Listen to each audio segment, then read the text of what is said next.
Hello, everyone. Are we good? Okay, great.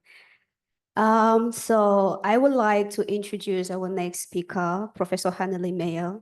She's a professor at the Department of Public Health, Pharmacy and Management. She's also the head of the South African Vaccination and Immunization Center at Sefaka Magato Health Science University. She chairs the Ministerial Advisory National Immunization Safety Expert Committee, serves on the South African Health Products Regulatory Authority and WHO Global Advisory Committee on vaccine safety. And most importantly, she's a long-time collaborator of VACFA. Please welcome Professor Hanneli, as she'll be talking on strategies to understand and improve vaccine confidence in Africa. Over to you. Thank you. Thank you very much for the kind introduction. And thank you for inviting me once again to participate in this exciting course. Yes, and as you heard, I am with SAVIC in Pretoria, and we are like a sister or a brother, or what, I don't know what you call us, of VACFA. So here are my disclosures. So my most important disclosure actually is that I have too many slides.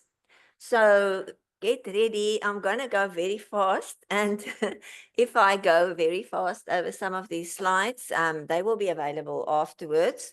So it was important for me to include, the details so that you can have the information later on. But I mean, this is such a vast topic. It's almost impossible to say, a lot or everything. Not you can never say everything, but yeah, it's a very vast topic. So I'll just start off with what does it mean to be vaccine hesitant and who might express vaccine hesitancy. So we had a question this morning about the definition of vaccine hesitancy. So initially it was defined by SAGE as delay in acceptance or delay or in acceptance or denial of vaccination, despite the fact that vaccination services are available. But now the latest, almost revised definition is that it is a state of indecision. So this actually means that people who refused to take vaccines have already made a decision, so they are almost excluded from being vaccine hesitant, and the same with those who's accepted. But vaccine hesitancy is a very, very complex phenomenon. It varies over time. It varies across populations. It's different for different vaccines and so on. So it's a very, very complex phenomenon. The next question is, who might express vaccine hesitancy? And the answer is short and simple. Anyone and everyone basically can express vaccine hesitancy. As you can see, from adolescents to elderly, to political leaders, to religious leaders, and most importantly, that many of these people are actually influencers of others. And I will refer back to this again later on. So when someone is vaccine hesitant, how will they actually express it? How will you know someone is vaccine hesitant? So you can see, I mean, I'm not going to go, over all those questions, but it's often people who ask questions because they are concerned. They really are concerned, especially parents. And often they ask these questions because they are worried and they are concerned about their children. And that is why we never, ever need to just dismiss anybody who is expressing vaccine hesitancy. That is of utmost importance. And then, I mean, I don't have it on my slide, but please bear in mind, there's a difference between a vaccine hesitant person and a vaccine denier. So a vaccine denier is someone who does not believe in science. So they believe in their own pseudoscience, and you will never convince them. So there's certain, strategies that you can use when you have to, when you are confronted by a vocal vaccine denier. But I mean, they are the smaller portion of the population, but they make a lot of noise. Okay, but there aren't so many of them, but they do make a lot of noise, but we're not going to talk about them today. So I always advise people, do not engage with them, do not try and convince them, especially not on social media, because they are ruthless. Okay, so Mike has already shown some of this. I just want to reiterate, this is where vaccine hesitancy actually started, when people said it's ungodly, you're going to grow these horns of a cow when you get this vaccine. And millions of people died in those years. But, as you know, smallpox was eradicated in 1980. And thank you to vaccines. But why did this happen? And Mike also showed this figure, but just to emphasize the fact that it's because people don't see these diseases anymore. So if anything happens, they see those adverse events. So vaccines is actually their own sort of, their success is actually also their own enemy, if I can describe it like that. And then Andrew Wakefield, some other people also referred to it, but yes, I have to refer to Andrew Wakefield. So he published this terrible paper in the Lancet, and he only had, as you can see, 12 people in his study. He didn't have a control group or a comparison group. He made, false claims, and it was so terrible. And fortunately, but only much later, this paper was retracted. He was removed from the medical license. His license was removed, and he cannot practice as a medical doctor any longer. But he still makes a lot of noise and scare people with whatever misinformation he is spreading. And despite the fact that there's been so many studies showing that the measles vaccine does not cause autism, vaccine hesitancy is just persisting because of the damage that he did, and also some others. So now that we know that vaccines do not cause autism, do you know that vaccines actually cause adults? So please remember that. If people, make some claims, please remind them that vaccines actually cause adults, okay, which is really, phenomenal. So what impact did the COVID-19 pandemic have on vaccine uptake, as well as vaccine confidence? And I mean, I think it was Ben who mentioned, or someone else, or Greg, that we don't have, COVID-19 on the agenda. But I mean, if you talk about vaccine confidence and vaccine hesitancy, you have to refer to the COVID-19 pandemic. So let's look what happened. So as mentioned also earlier this morning, vaccine hesitancy in 2019 was announced as one of the top 10 threats to global health. And people actually raised their eyebrows, what is vaccine hesitancy? Is it really serious? But we didn't even know that we are going to have a pandemic by the end of that year, the COVID-19 pandemic. So the question is, or was at that stage, is vaccine hesitancy just a storm in a teacup? And then, as I said, as you all know, we were faced with the COVID-19 pandemic, and everybody was waiting now for a vaccine. And at that point in time, specifically in South Africa, people were running to the pharmacies and clinics to get the influenza vaccine, to such a a point that there was a shortage of influenza vaccines for the first time in history, almost in South Africa. And people were actually, some of the scientists will say, actually said that, no, you know what, this pandemic is going to take care of vaccine hesitancy. So it is just a storm in a teacup. This pandemic will sort out vaccine hesitancy. But unfortunately, not. So the COVID-19 pandemic actually showed us that vaccine hesitancy is not just a storm in a teacup. And what we have seen is, this anti-vaccination movements just going stronger by the day, all these conspiracy theorists, the politicians, they undermined vaccine confidence. And I mean, there were so many publications about it. It was in the news each and every day. And the result was then a huge increase in vaccine hesitancy. And it was fueled by the mis and disinformation known as the infodemic, spread mainly also on social media. And I mean, I don't have it in my presentation, but actually during this time, there was a publication that came out about the disinformation dozen. And they showed that it was just 12 people who spread approximately 65% of the misinformation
these other countries, yeah, were like high income countries, but nevertheless, yeah, you can also see with regards to the sources of information, it was now obviously specifically around COVID-19, but the highest was my doctor or my nurse. So I'll get back to that again.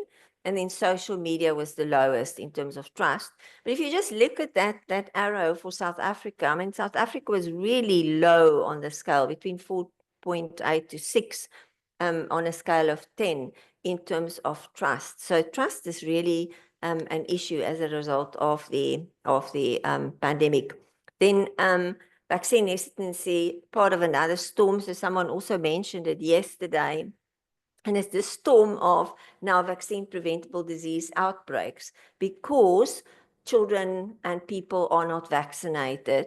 And vaccine hesitancy, if you look at that word, what do they call it, word cloud or word bubble, you can see, when they look at what people are talking about, it is vaccine hesitancy. And then also, I think it was UNICEF actually said it's or WHO, it's a perfect storm for infectious diseases. And indeed, we have seen that. We've seen these outbreaks of infectious diseases, which we should be preventing. So what are people's perceptions and main concerns regarding vaccines? Because we need to know what people are concerned about for us to be able to address vaccine hesitancy. So I just want to emphasize, so with all this information being spread, whether it's spread word to word, social media, internet, written communication, healthcare workers, it doesn't matter. But there's misinformation. There's also disinformation, which is, information that people spread purposefully to mislead others.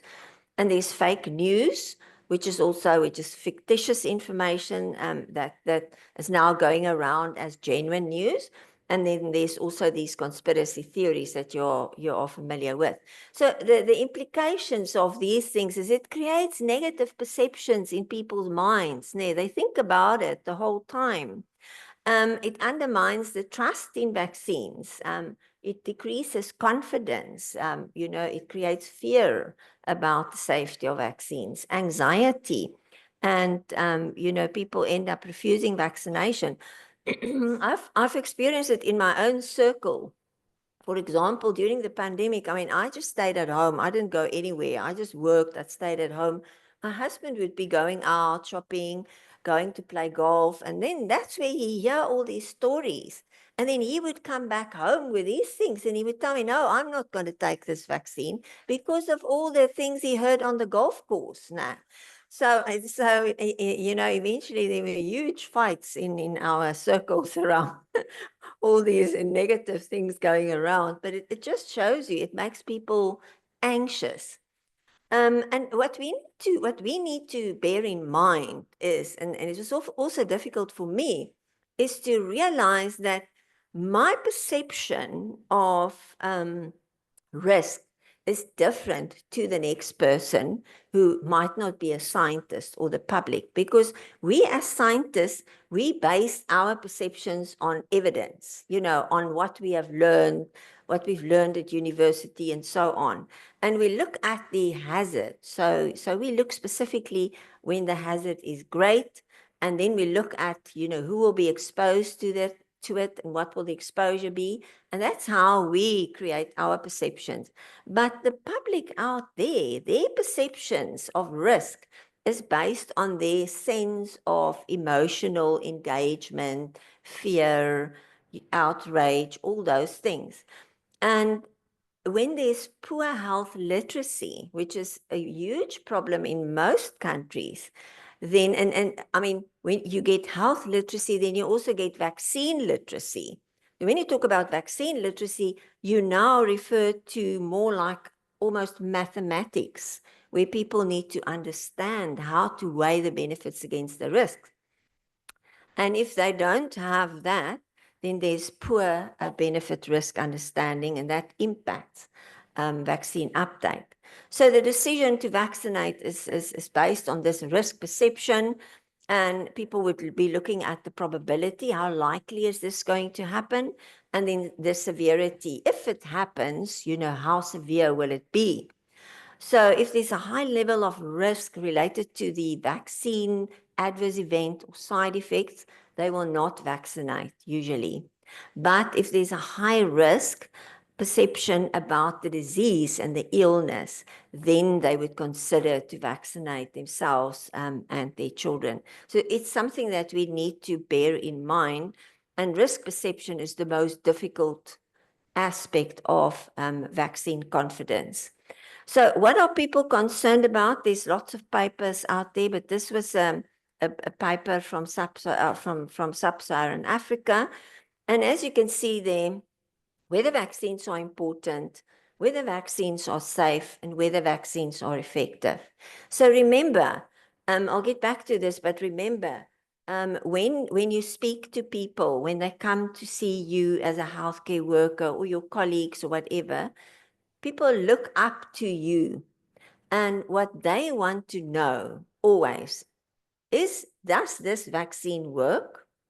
Is this vaccine safe? And what do you recommend? That's what people want to know, and that's how we need to structure our communication as well. And as you can see there, I mean, the blue color shows a decrease, in vaccine confidence, while the pink is an increase. And as you can see, there's lots of blue all over these maps. So this is just an example of from South Africa, a study that we've done here amongst adults and those with children as well. And I just want to point out that safety, effectiveness, and evidence are the things that people are mostly concerned about. 62% said, no, I spoke about Andrew Wakefield and his autism stories. There you can see it, 62% still believes in it. When I do a radio interview, there will be someone asking me, so now, is it true? Is it true that this vaccine is causing autism, or the measles vaccine? So yes, just to highlight that from South Africa. Now, who is most influential and most trusted when it comes to decision-making around vaccination? And from, there's many studies out there, but from this very same study that we did here in South Africa, people actually indicated that if they have received information from their healthcare professional previously, it was hugely influential for them in terms of making a decision whether they are going to vaccinate. And then this is a study that we did actually around HPV vaccination amongst private sector schools. And we found that almost those caregivers whose girls were vaccinated were almost 4 times more likely to have based their decision-making on information they got from a healthcare worker or their healthcare professional. Well, those ones whose girls were not vaccinated made their decision, or they were 4 times more likely to have made their decision based on, other information. And in most cases, it was, the internet and anecdotal reports about vaccine injuries. And we had many of them here in South Africa as well, girls who are now paralyzed and all those kind of things. This one was conducted in public sector schools, and very interestingly, we found that the most trusted people were actually teachers as well as nurses, the school nurse. So it shows you the importance of teachers at school to influence children as well as their parents when it comes to decision-making around vaccination. And this Edelman Trust Barometer that's been, they run these surveys every year. Also, it shows my primary healthcare provider and then my pharmacist. But look, they're also my friends and family, no? But I mean, the most trusted is my primary care provider, who could be a nurse, a doctor, a pharmacist, anyone who works at primary care level. So very important, healthcare workers are not immune against vaccine hesitancy. So one of the speakers yesterday said, we are not vaccine hesitant, but I'm sure there must be some of you who might be vaccine hesitant. If everybody is going to be very honest, even if it might be around a specific vaccine. So healthcare workers are not immune. And this is an example from South Africa that was conducted by Charles Wisongi and his team during COVID-19. And the ones who were most hesitant was because of they didn't trust. And then interestingly, the older people were less hesitant, and also the doctors were less hesitant. So I'm not going to go into detail, you can have a look. But South Africa is not the only country. So this is an example from Cameroon and Nigeria. As you can see, vaccine hesitancy was high, and it was also the perceived risk, trust, mistrust, and then uncertainty about colleagues' vaccine acceptance. So if my colleague is not certain, it has an influence on me. And that's also been shown in research. And in this one, another example, this was based on a systematic review. They also found that overall in Africa, vaccine acceptance was only just about 60%. So also, it is vaccine hesitancy is high, just to give you those examples. Then to come back to the influencers, our influencers. So what is influencing people who are influencing others? So here we just grouped a lot of data together. And as you can see there, I mean, it was done amongst healthcare workers, educators, as well as people students, a couple of students at the university and staff there. So the uptake was fairly high compared to the other 78%. But what I want to point out, what's influencing these people's decision making? And as you can see there, for positive vaccine uptake, healthcare professionals, colleagues, and the government, funny enough, well, we've seen the opposite in some other studies, but the barriers or the negative influence, again, comes from social media and from the internet. So that is really a huge culprit. So how do we know what is driving vaccine hesitancy in our communities? And that is important because it's not the same wherever we are going. So the drivers of vaccine hesitancy is being described in research as, and it's referred to as the 5 C's. So the first one is confidence. So it's confidence in the healthcare system, in the healthcare provider, in the vaccine, in people making those decisions. And as you've seen, it's a huge issue. The next one is complacency, where people become complacent. Oh, I don't need it. I'm fine. It's not so serious. Oh, I don't really get sick because of influenza, or I don't see measles around. Why should I vaccinate my child? That is complacency. The next one is constraints or convenience. That's access. Do people have access to these services? Do they have the money to get there? Do they have the transport? Is it convenient for them? Are they working? Can they access vaccines, beyond the hours that they are working? The next one is calculation. And as I said, calculation is the most difficult one, where people need to weigh the risks against the benefits. And then the last one is collective responsibility. So is it my responsibility to make sure I'm vaccinated, my kids are vaccinated, to protect also others who are not able to get vaccinated? So this is very important. And then they actually developed a scale to measure vaccine hesitancy. And why I'm sharing this is, when you work, especially when you work in practice or when you do research, you need to be able to determine whether people will be vaccinated or not. And based on whether they are vaccine hesitant or not. And you can actually use this scale for that purpose. And we have done some research on it, and we're busy validating it for our setting here in South Africa, because it has been validated but in first world countries. And we found that the calculation construct is not able to predict people's behavior. So we need to rephrase those statements to be able to use them within our context. And we then, they've got a short scale and a long scale. So that's the short scale. The long scale has got 16 items. And we also use that in different populations here in South Africa. And as you can see, the items were able to, or the constructs were able to predict whether someone will be vaccinated or not, apart from the calculation for specifically school educators. It wasn't able to predict negative behavior. Well, for pharmacy personnel, it was able to. And then there was one of the constraints items as well. So this is important. Like Edina had a quote, you need to know where you are coming from to be able to know where you are going. No. So if you want to design interventions, you need to know what is happening and why are people hesitant and whether they are hesitant and who is actually hesitant. So please go and read this, resource, very useful.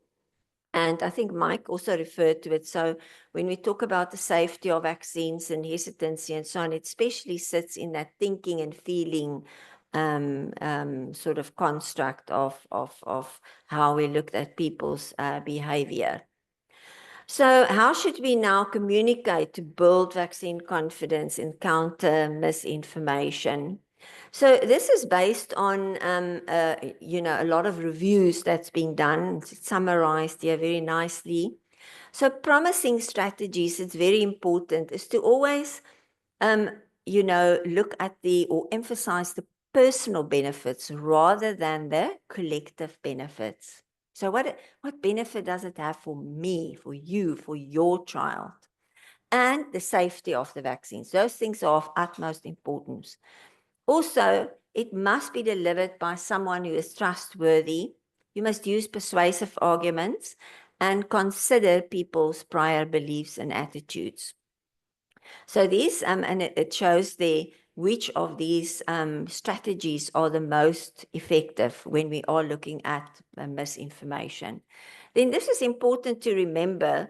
So when you debunk information, please remember, never ever repeat that misinformation or the myth. So don't say, people say vaccines is causing autism, but this is not true. If you've done that already, what's stuck in a person's mind is vaccines cause autism. So what people see and hear first, this is what they will remember. So it can actually backfire. Educational materials is like in between. So it's very important what you say, how you say this, and who is communicating the information. And then what's not working, according to research, scare tactics, like that picture of the girl with the smallpox. You don't show people pictures like that, or people on ventilators dying and those kind of things. It doesn't work. And then very important, if you don't acknowledge, that there are risks. So if you leave people with uncertainty in their minds, in your way of communication, it is the worst. Okay, so these are the important ones. This is just my personal communication SOP. You all work with SOPs every day. So this is my personal one based on the 3 things that I mentioned. So you need to use a strong recommendation. So this vaccine will protect your child against cancer. It's a strong recommendation. You need to have open dialogue. Like I said, never turn someone away. And then the presumptive style of communication, not participative. So in other words, I see Susie is 9 years old now, so she's here for her influenza vaccine. Let's give her a HPV vaccine as well. She's now eligible for the vaccine. Not, have you heard about the HPV vaccine? What do you think about it? Do you want to think about it? Do you want to know more? No.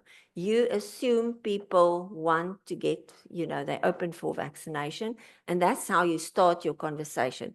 When they then are not interested, then you go into motivational interviewing, which is another intervention. No time for that.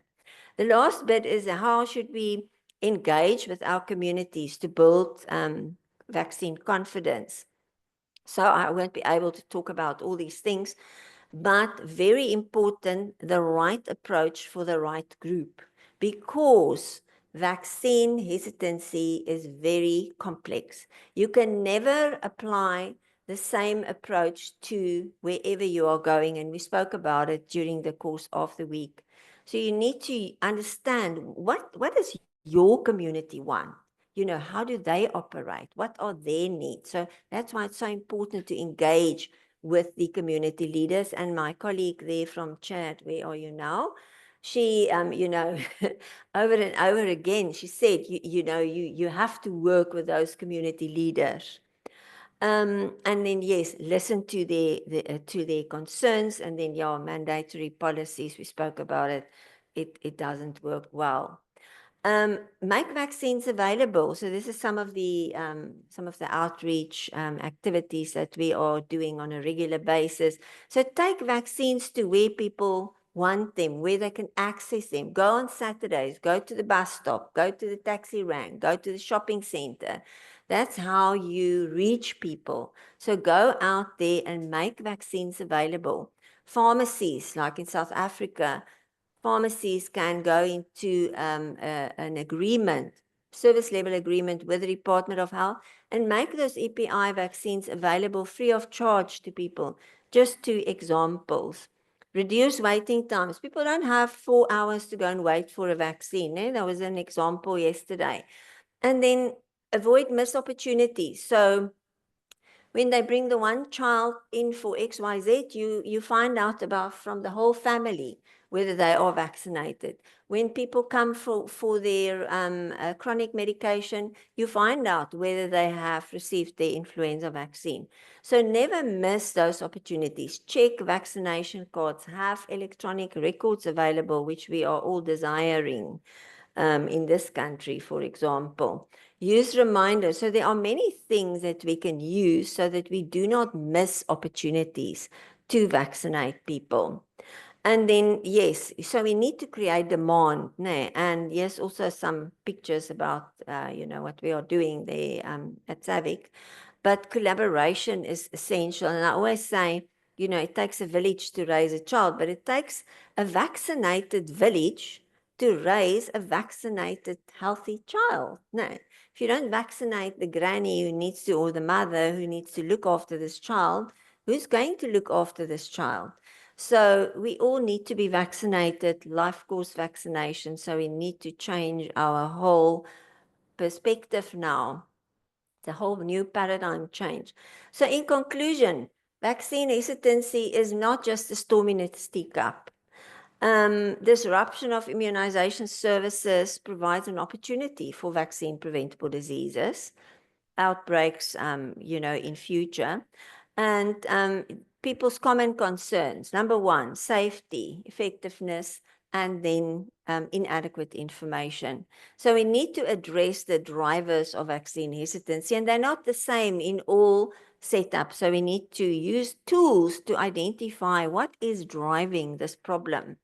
Healthcare professionals and educators are some of the main influencers of people's decision making because they are trusted, but they are not immune against vaccine hesitancy. So it's very important that we empower them and everybody with scientific information so that they have the knowledge to be able to share with others. And then lastly, vaccine hesitancy is context, like I said, and vaccine specific. So our interventions need to be designed specifically for that context. And that is the end. So I'll leave you with this question. What are you doing within your community and your setup and your context to build vaccine confidence? Thank you very much. Thanks a lot. Thanks a lot, Professor Hanali, for that brilliant presentation.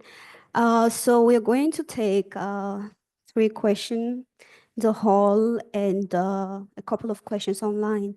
But I want to know a little bit more about the 5C scale. I believe the issue of vaccine hesitancy also has to do, as you mentioned, with health illiteracy.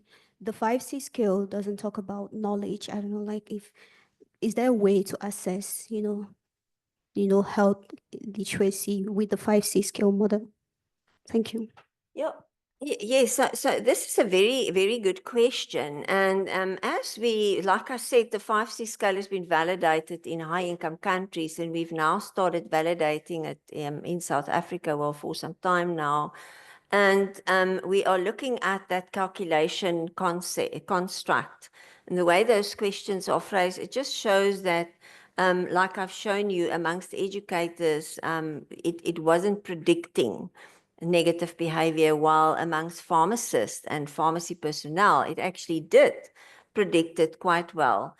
So it might have to do with, the science background. Like I said, when it comes, you have health literacy, but then you also have vaccine literacy. So if you're going to read up on vaccine literacy, it is very much, based and grounded in science. So yes, there's a lot of, still a lot of work that we need to do around that to be able to see that, whether it's going to work or not. Okay, thanks a lot. There was a hand here, so just. Okay, thank you for your presentation. I think one of the strategies to improve vaccine confidence is to protect the environment during the destruction of expired vaccines. For example, for the new vaccine in the context of epidemic threats, we can get a money quantity vaccine which can expire. There is a challenge for some low-income countries. They don't have a capacity, expertise, or funds to pay external expertise to destroy some component of expired vaccine and preserve environment. What's your recommendations to all concerns? Government, NITEC members, WHO, Gavi, and other partners to improve advocacy in that way. Thank you. Sorry, I couldn't hear very well, but are you referring to the expired vaccines? So that we had to destroy? Or are you referring to the ones that expired and then the expiry date they extended the expiry date? I refer to expired vaccine when everything is done in the way to increase the confidence, but there are some countries of vaccine, they are expired. Yeah, I mean, it is really, it's a disaster if those vaccines expired. Like in South Africa, they expired, we had to destroy them. So, but I mean, that is just because people didn't want to take them. So the thing is, what does it help? You have the science, you have the vaccines available, but people don't want to get them into their arms, then they are going to expire. So that's why it's so important to prepare, your communities for vaccines, especially if you're going to roll out a new vaccine, and to use the right strategies. And I think because the pandemic happened, like we didn't expect it. Nobody was ready. So, and I mean, Adele is going to speak about communication now, but I think for us in South Africa, and I'm sure in many other countries, we were not ready with the communication. So if we maybe approached it differently, we could have done a better job and make sure people are actually confident about the vaccines, and then we wouldn't end up with all, destroying all these vaccines, because they buy these vaccines based on estimates. So they estimate how many people will take the vaccines, and you have a target, but then to meet that target. And I mean, someone spoke about surveillance earlier on as well. And it just shows you how important that is, together with surveillance for, like I said the other day, for vaccine safety, because that is what people are concerned about. Thank you. Thank you, Professor Hanali. So how many people have questions in the hall? We're going to take all, 10 seconds each, not more than 10 seconds. Okay, I just wanted to hear your thoughts about what you think us as a scientific community, do you think we contributed to the miss or hesitancy in terms during the COVID? Because I personally felt the way we communicated wasn't good enough, especially this is something new. We were saying things very certain, and 2 months later we said, no, it's not this. So I think we needed to do better and even be vulnerable to say, we don't know so much yet, but. Yeah, definitely us as healthcare professionals and scientists and so on definitely contributed to that. I mean, we had examples in South Africa, and I'm sure in many other countries, where, medical professionals actually said terrible things or spread misinformation about the vaccines. And then people look up to them. Oh my goodness, if this specialist says this, no ways, I'm not taking that vaccine. So yes, very important. And yes, something very important is we have to start with vaccinology training, even I say, even in primary school. We need to continue in secondary school. We need to continue in university. All science degrees must have vaccinology training, and all journalists as well. And that is how, because people don't understand the science behind vaccination. And that's, often the origin of all this misinformation as well. Thanks. So we'll take 3 questions and all together just answer what you can 10 seconds. Yeah, thank you very much. Very interesting presentation. Clearly shows that there is a lot of research and data and recommendations. But the question I have is, do you have any examples that you can share, case studies or where the countries have actually used some of these recommendations to improve the confidence in vaccination? Thank you. So are you referring specifically for COVID? To COVID or anything? Yeah, there's definitely. So if I can just think quickly now of one example, I can't remember now the name of the country, but where they actually used motivational interviewing, and they would target mothers when they're pregnant. So when they come into hospital to deliver, they would start preparing them and, speak to them and what are your concerns and so on. And they've shown a huge increase in uptake in that country because of that. The other thing is that I also don't have in my presentation, and Penka's actually going to do this for her study, is storytelling. Because as you've seen, people, they trust what they hear from others. So if you, and that's also been shown to work very well, but there's not a lot of data available about it, where people share their own stories about what happened to them and what changed their mind and their outlooks and so on. So they refer to it as storytelling. And they've also done some interventions in Nigeria. They also have a lot of vaccine hesitancy in Nigeria, but I know they've also used some strategies where they have seen a better uptake. Yeah. But I mean, it takes money, it takes people, it takes effort to do that. So, yeah. Okay, thanks a lot. So we're going to take 3 questions online and The first question is from Gideon. He's saying, I'm not sure whether we discussed this already, but vaccination in fragile or humanitarian settings, such as conflict settings, from your experience, what are some of the adapted communication strategies to use in these settings? In conflict, in sort of constrained settings. Well, so if I can just, well, I don't think it's a conflict setting, but for example, if I can just use one example from South Africa. So we have communities where there are old people living.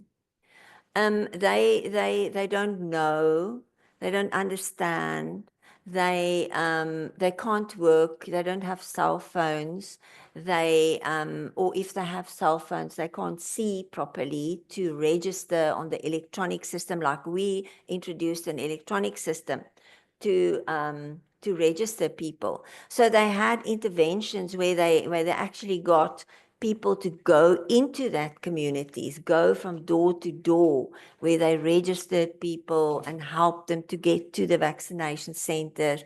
I've got actually pictures in one of my other presentations. So there are some, interventions. We also tried in South Africa incentives for people, but it didn't work that well. Another example is where you target, say for instance, you target the youth, then you would use an intervention appropriate for them. So you won't have the Minister of Health with his tie going on TV talking about the vaccine. You'll have the Minister of Health going to the sports stadium in a T-shirt where there's lots of music, participate and then speak to people, as well as then what we also found is they don't want to listen to someone like the Minister of Health or myself. I'm old, no? They want to listen to these young doctors. So they actually use them to go into the communities. And then, yeah, as I said, also like make videos of their own stories. The second question is from Gordon, and I think it builds on what you said about using doctors. There's been quite a few comments online about issues with doctors themselves being either vaccine deniers or hesitant. So Gordon is saying, how can we effectively address these negative perspectives from well-learned healthcare professionals who are, expected to understand the science behind immunization? Yeah, according to me, the only way that we can address that is to start, early on with the science behind vaccination. Because, I mean, even me as a pharmacist, we didn't do a lot of vaccinology. We actually did very little. I don't know, some of my colleagues can testify to that. We actually did very little. So you don't understand exactly how it works. The schools that everybody has attended this week. And that's the way that so we are from a medical university and we go around doing influenza vaccinations every year. And now after COVID, people don't want to come for those vaccinations. So we walk from building to building with the vaccines.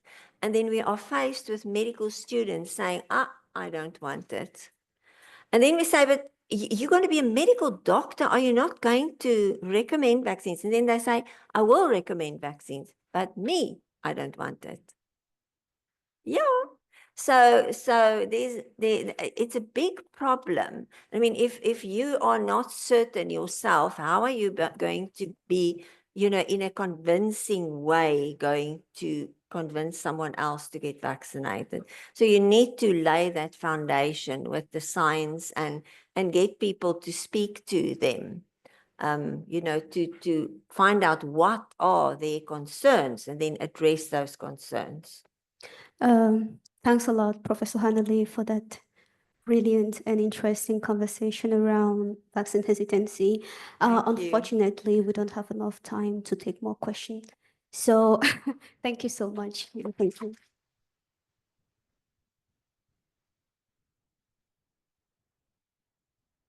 So our next presenter is Adele Baleta. She's a remarkable award-winning international journalist. She has published a lot in renowned newspapers and journals, and she is also a WHO. She has been a WHO vaccine safety communication expert for over 20 years. And yeah, she is a longtime friend as well of VACFA. And yeah, she'll be giving a talk on communication and media engagement for vaccinology. But before she comes up, I want to acknowledge the French participants in the hall. How many people speak French as their first language? Great. Je veux juste dire que j'applaudis beaucoup votre courage, le fait que vous êtes capable de vous intégrer et aussi discuter en anglais, ce qui n'est pas toujours le cas. Et je vous promets que VACFA est en train de faire des efforts pour améliorer l'inclusion des francophones, surtout dans les différentes sessions que nous allons avoir à l'avenir. Merci and you're welcome.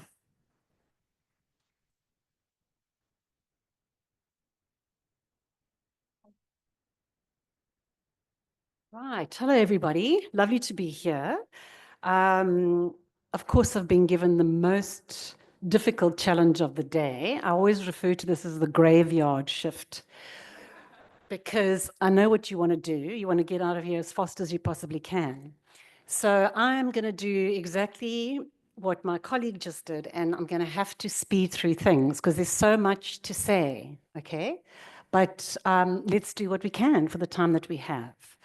All right, so I've labeled this and I've spoken, normally what I do is I say like communication, how to deal with the media and so on. And I've decided to shift it to a different title, saying bridging the gap with facts and empathy. Because I think post-COVID, we've realized that our communication skills, I think broadly we can say this, obviously there have been some outstanding examples of really brilliant communication, but I think ultimately it was a complete disaster.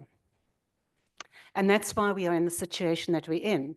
But then let's not stay with that. Let's just see what we can do about it. Okay, so I'm going to go through looking at some of the difficulties, looking at the challenges, but I really want us to look at what can we do? What are the little things that we can start doing to shift these tectonic plates that make our lives so difficult? Okay, so first of all, I want to play a video for you, and I just want you to take note, and I might want to ask some questions from you, being the journalist in the room. Okay. The doctor that made the mRNA, the doctor that invented them stood up and said, please don't take this. We made a mistake. We thought that it would stay in the arm. It's not. It's mutating and it's spreading to every organ of your body. Your brain starts to take it. Your heart gets, it's causing blood clots. They know it's causing blood clots, but they're still forcing children now overseas to take it. We need to stand up as South Africans and say, not in our country. And then another big concern that's always being raised is the concern for the healthcare workers, and saying that there's a big problem and it's a lot of pressure, a lot of strain on the healthcare workers, and also the vaccine will help ease that pressure. Anything you want to say on that?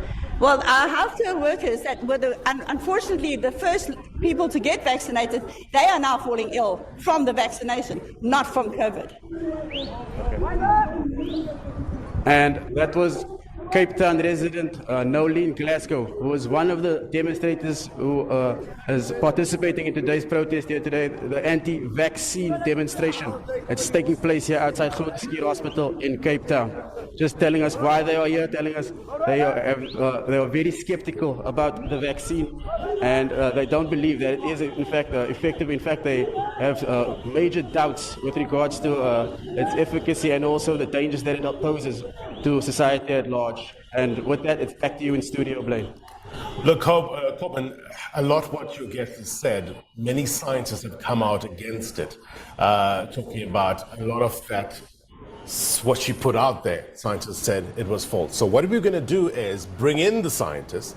I will replay what Nolene has said, and we will break it down and try to get some facts out there in terms of what Nolene had to say, because I think it's important to get another perspective with regards to this.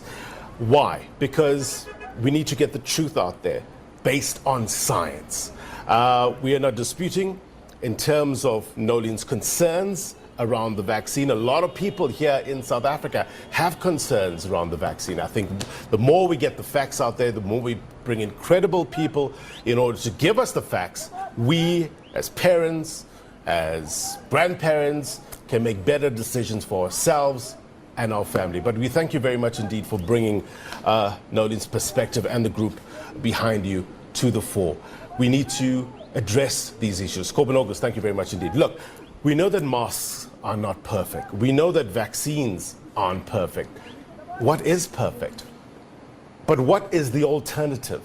What is better than a vaccine at this stage? What plus what equals a better place to be? Get what I'm saying? But as I said, we'll bring in the scientists as well. We'll get you the answers right here. Okay, so any thoughts?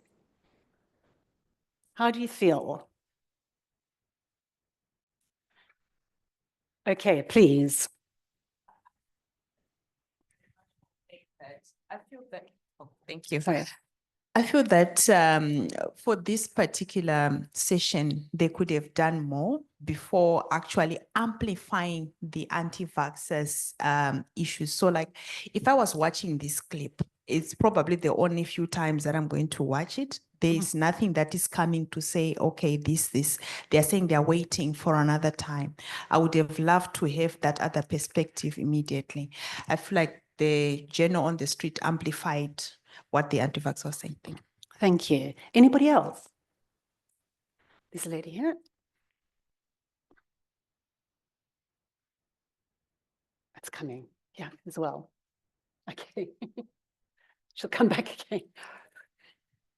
Well, I just wanted to say that for knowing that the media can be so sensationalist, I think that dude there did a good job in terms of not trashing the, respecting the perspective of the anti-vax person, not making empty promises on, without not speaking out of turn in terms of inviting, more controversy, but holding both, some sort of empathy and holding whatever is at stake. So I thought he did a really good job. Okay, Yeah. interesting. Thank you. Okay, so excuse me. So I think for the media, my perception was, since it was an anti-vaccine protest, perhaps if they had someone else in the studio that also might be a vaccine enthusiast, they'll be able to shed more light. So as at the same time, when you're getting the point of view of the anti-vaxxers, you have someone else coming with another positive perspective, because for some people, this might be the only time they might have the opportunity to look at the TV, and there will be no other time to remove that notion of bias or anything that they have heard. So sometimes when the insult is done, the correction should also be almost at the same time. Okay, thank you. I think that that's a really good response, actually. My feeling about it as a journalist is that it was a complete and utter failure, actually. So as a science journalist, all right? Now, let me explain what I mean. You are right, okay? If I was at home as a member of the community and I heard that, I think my overriding message would be, or my understanding is that this vaccine is going to mess with me. Because the anti-vaxxer, okay, or the vaccine denier, let's say, was very, very strident, very noisy, okay, and also was given an opportunity to just live stream the comment, okay?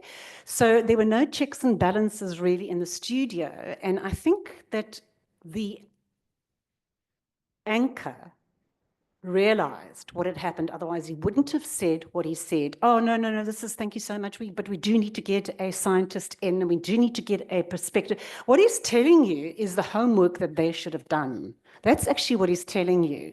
So he's, I think, in a very, very back-footed position, which is not a great thing as a journalist. And the problem there is that that was in the middle of the COVID pandemic. It was a time when we really needed science voices. We didn't need to hear denial voices. However, I must tell you that as a journalist, they were not wrong to go to the scene, because we can't be expected not to cover these issues. I mean, can you imagine if we didn't go and we didn't give coverage? It's how we give the coverage. Okay, so I'm very much part of an initiative to train, in fact, with the Department of Science and Technology, to train young journalists in vaccines and in science journalism. So there's a lot of effort going into actually working with young journalists. This young journalist, I take the point about holding, and I really do think that that's true, but I think had he have been an experienced science journalist, for example, that would have been a completely, totally different interview, because there would have been, but according to the Lancet study or what have you, and whatever, but it could have been a way of just checking the stream of information and verbiage and garbage, actually, right? The other thing that you should know, where I feel that the journalists didn't do their job properly, is that at that particular protest march outside Groote Schuur Hospital, there were probably 3 doctors that had come down from the hospital, and they were there trying to shout opposition and protest around it. Now, the journalists may not have seen that, but that was a golden opportunity to get the side, even if you hadn't prepared for it. Do you see what I mean? So yeah, so what I'm really saying is that we're struggling as journalists. We really, really are to get proper information out there, and we really need your help. So in some ways, had there have been a push, had there have been more, let me say, if they were more visible, if health professionals were more visible on the public platform in terms of communication, it may have been very easy for that studio to call up somebody. Or if somebody was watching that, to phone into the studio and say, can't you just plug into the radio, you know, and give me a voice right now? It's really important. So there are things that can be done. So it's got to be a two-way effort, okay? Fake news has been a real problem, not only for you guys, but for us as well. And of course, that was started by none other than the new president that's going to come into the United States of America. This caused havoc during the COVID-19 campaign. You'll all remember the hydroxychloroquine story and all the other horrible things that came with it, all right? And it really has undermined proper journalism, okay? So everybody's got a free-for-all now. And as you know, during the COVID pandemic, everybody was an expert, okay? That's actually what happened as well. And the real experts, you know, very hard to hear them, and that was a problem. Okay, so here's an example of what's coming our way. I just thought we should actually have some idea, because let's be honest, you know, if America sneezes, we get the cold. Especially because of social media. So you can imagine that some of the stuff and some of the misinformation that gets spread from America, new misinformation, okay, about whatever vaccine is going to be introduced. Now with life course vaccines, we're going to have a lot of vaccines that are going to be introduced. There's going to be a challenge with it, but people are going to be on social media reading and seeing. So here we have RJK Kennedy. We know he's a vaccine denialist, okay? He is now being promised. In fact, he has been promised a position in health, okay? So we can see that there's going to be messing. Okay, there's going to be a big mess. So we need to just know these things, get ready for stuff, understand what's happening. That's how we can begin to prepare ourselves. And there you can see poor old Dr. Hortez, who has been actually amazing on social media, okay, and he's trying to respond to RFK because there's some anti-vaxxer, Patrick Bet-David, who tries to play games. And this is how it happens on social media. Who looks healthier? RFK Jr. is 60, what? Can't read that, 69 years old. Dr. Hortez is 65 years old. Makes you think. So obviously the implication there is who's the big main dude? Who's the guy? Who's the guy with the strength? Who's the guy that's going to take us through all the difficulties and what have you? Not the silly little white coat guy, but the guy on the right. And so it continues. And, you know, and you've all seen that, you've all understood how these things happen. There was a comment earlier that you shouldn't actually take any issue on social media. I think that you can, but it depends on how good a communicator you are. Because during the COVID pandemic, I saw some social media posts that absolutely crushed, okay, some deniers. And it was a completely collective effort where you had quite a few experts putting their information in. So they joined each other like a little group, a little caucus. And so it can be done, but you've got to be careful. And that's also the point that I want to make and want to leave with you, is that communication is not just a blanket thing. Like you can say vaccinology is not just, it's complicated. It's very complex. Think about your own relationships at home, okay? It's complicated. And so it is complicated to talk about vaccines as well, especially to the media. So let's have a look at internet usage in Africa. We know that it's just going up and up and up, okay? It's 2014 to 2029. And then the most popular networks globally as of April 2024, they are Facebook, I'm going to read it to you, YouTube, Instagram, WhatsApp, TikTok, WeChat, Facebook Messenger, Telegram, Snapchat, and so on. And actually, it's interesting, X, the old Twitter, is like near the bottom there, but it still actually has a lot of influence because it's also from Twitter that it gets transferred then to Insta, and then it's talking on Insta, and then it goes to Facebook. I think Facebook's a very good one to actually look at because it is the most popular. And also, I think WhatsApp, for your purposes in terms of community and so on, I think WhatsApp is a great space and place to be in, you know, in communication with your communities. But let's be honest, bad news spreads fast. You know, people just don't respond to, that's why when they say, oh, you journalists, all you ever want to do is give the bad news and what's wrong with you? You're all so negative. And the response to that after many studies have been that people get drawn to the negative news. The earthquake, the car crash, the murder. Need I go on? Okay, so there's distrust of evidence-based science. Skepticism is increasing, and of course, there's a big problem around lack of trust, and we've spoken about that a lot. There's a greater attention to risks than benefits, which I think is very, very normal, actually. I think that you're always going to go to the position of like, what's at stake here for me, you know? So that's completely understandable. Increased demand for transparency. Don't lie to us. You're not telling us the truth. This is what I'm hearing elsewhere. And then, of course, all of this is fueled by the lack of science literacy. And of course, now we're hearing vaccine hesitancy. Okay, so infodemic, we heard about that earlier. Just to reiterate, this phrase was coined, okay, by the WHO in, I think it was with the first outbreak at SARS, and that was a long time ago. It was in early 2000s. But what does it mean? It's the flood of information, including false or misleading information in digital and physical environments during an acute public health event, which leads to, this is the important thing, to confusion, risk-taking, and behaviors that can harm health and lead to mistrust in health authorities and public health response. And that is what happened during COVID, okay? So it's an important term. And also, to understand the difference between misinformation and disinformation. Misinformation, and Hanley spoke about this earlier, but just to entrench it, okay? Often repetition is a very good way of getting things into people's minds, just by the way, as a indication of how to communicate. You repeat, repeat, repeat. Misinformation is false or inaccurate information which is spread unintentionally. And a lot of journalists did that because they didn't understand the science. They didn't understand about vaccines, okay?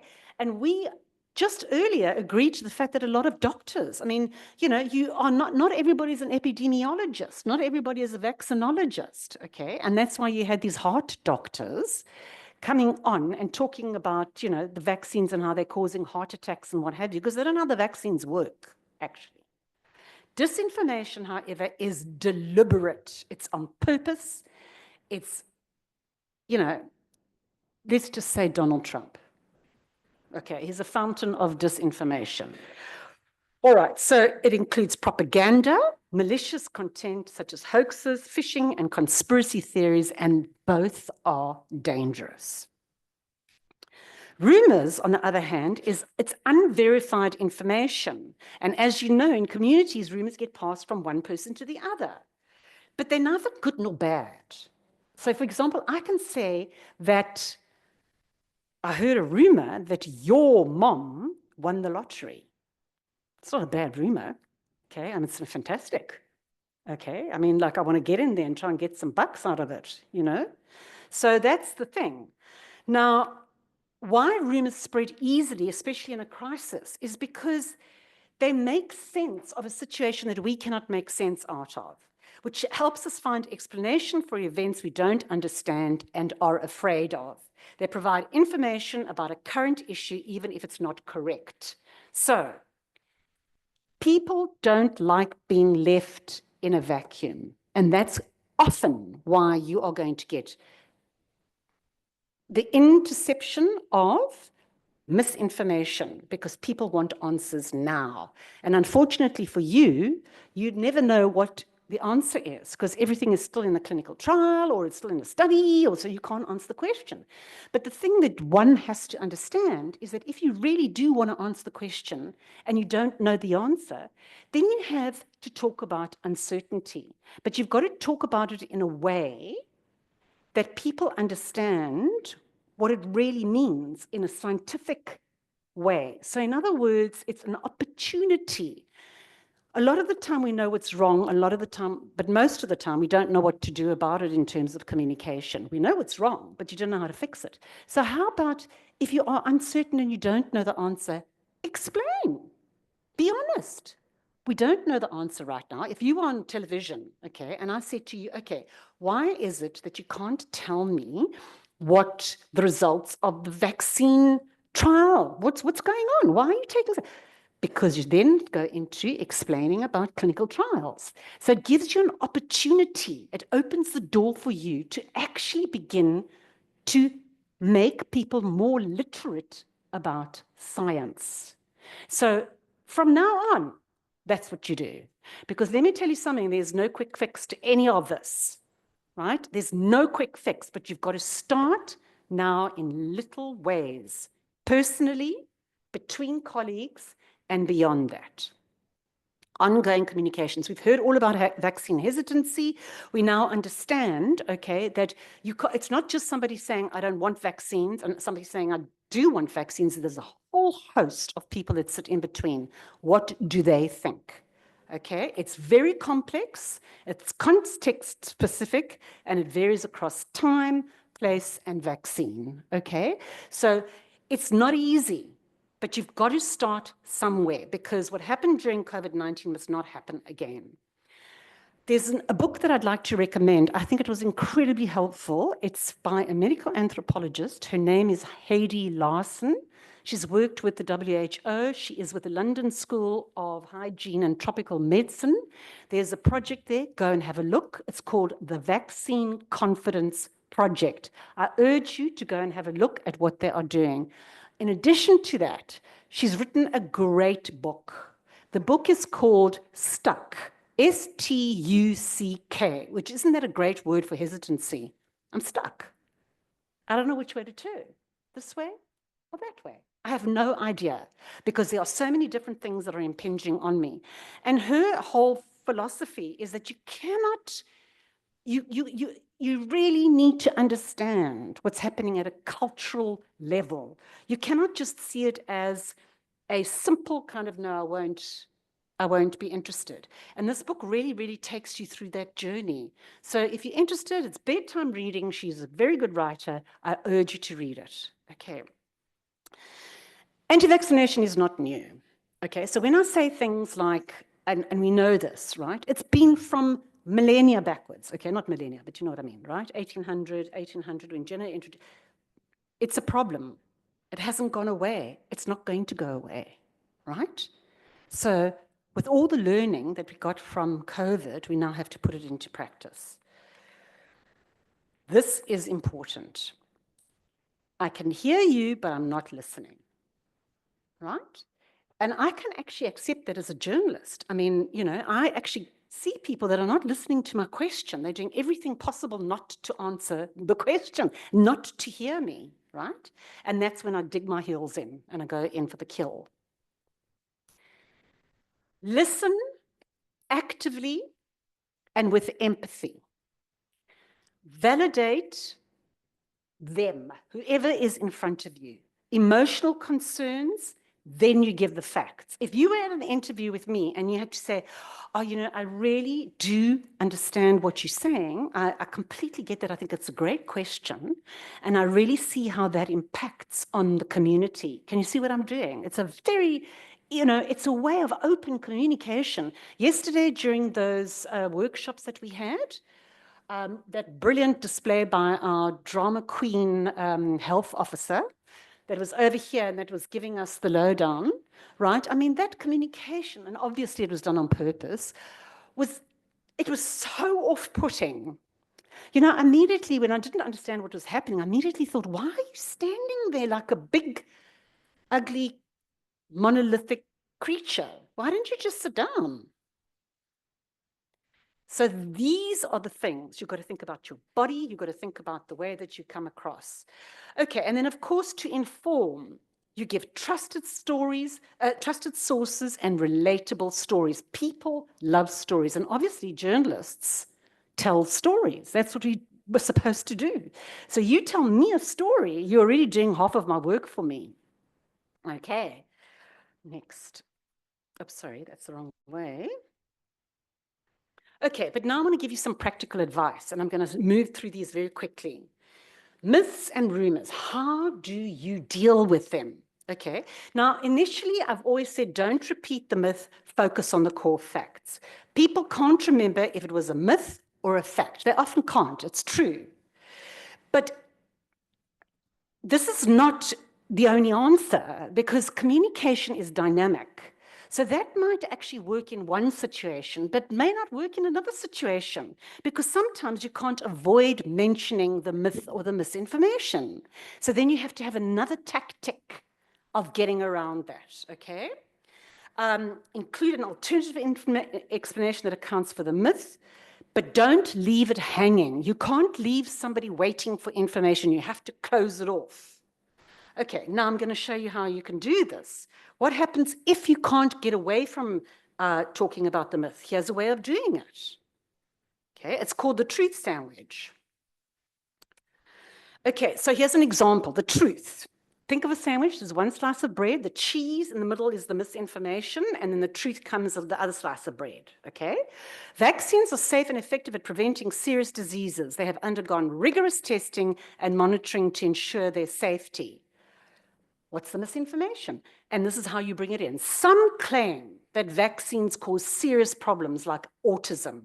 These claims are based on debunked studies and misinformation spread through social media. Truth. Extensive research has shown no link between vaccines and autism or other chronic conditions. Vaccines protect against potentially life-threatening diseases, etc., etc., etc. So there's a way of handling the information. At the end of the day, if they're going to remember the first thing that they hear, they're going to hear the truth, okay? But as I said, sometimes you've got to turn it over and you can mention the middle. All right, now this is a very important thing. Do you always go to an interview? How many of you have been interviewed here? A lot. Was there any one person that had a really bad experience? Okay, Hanli?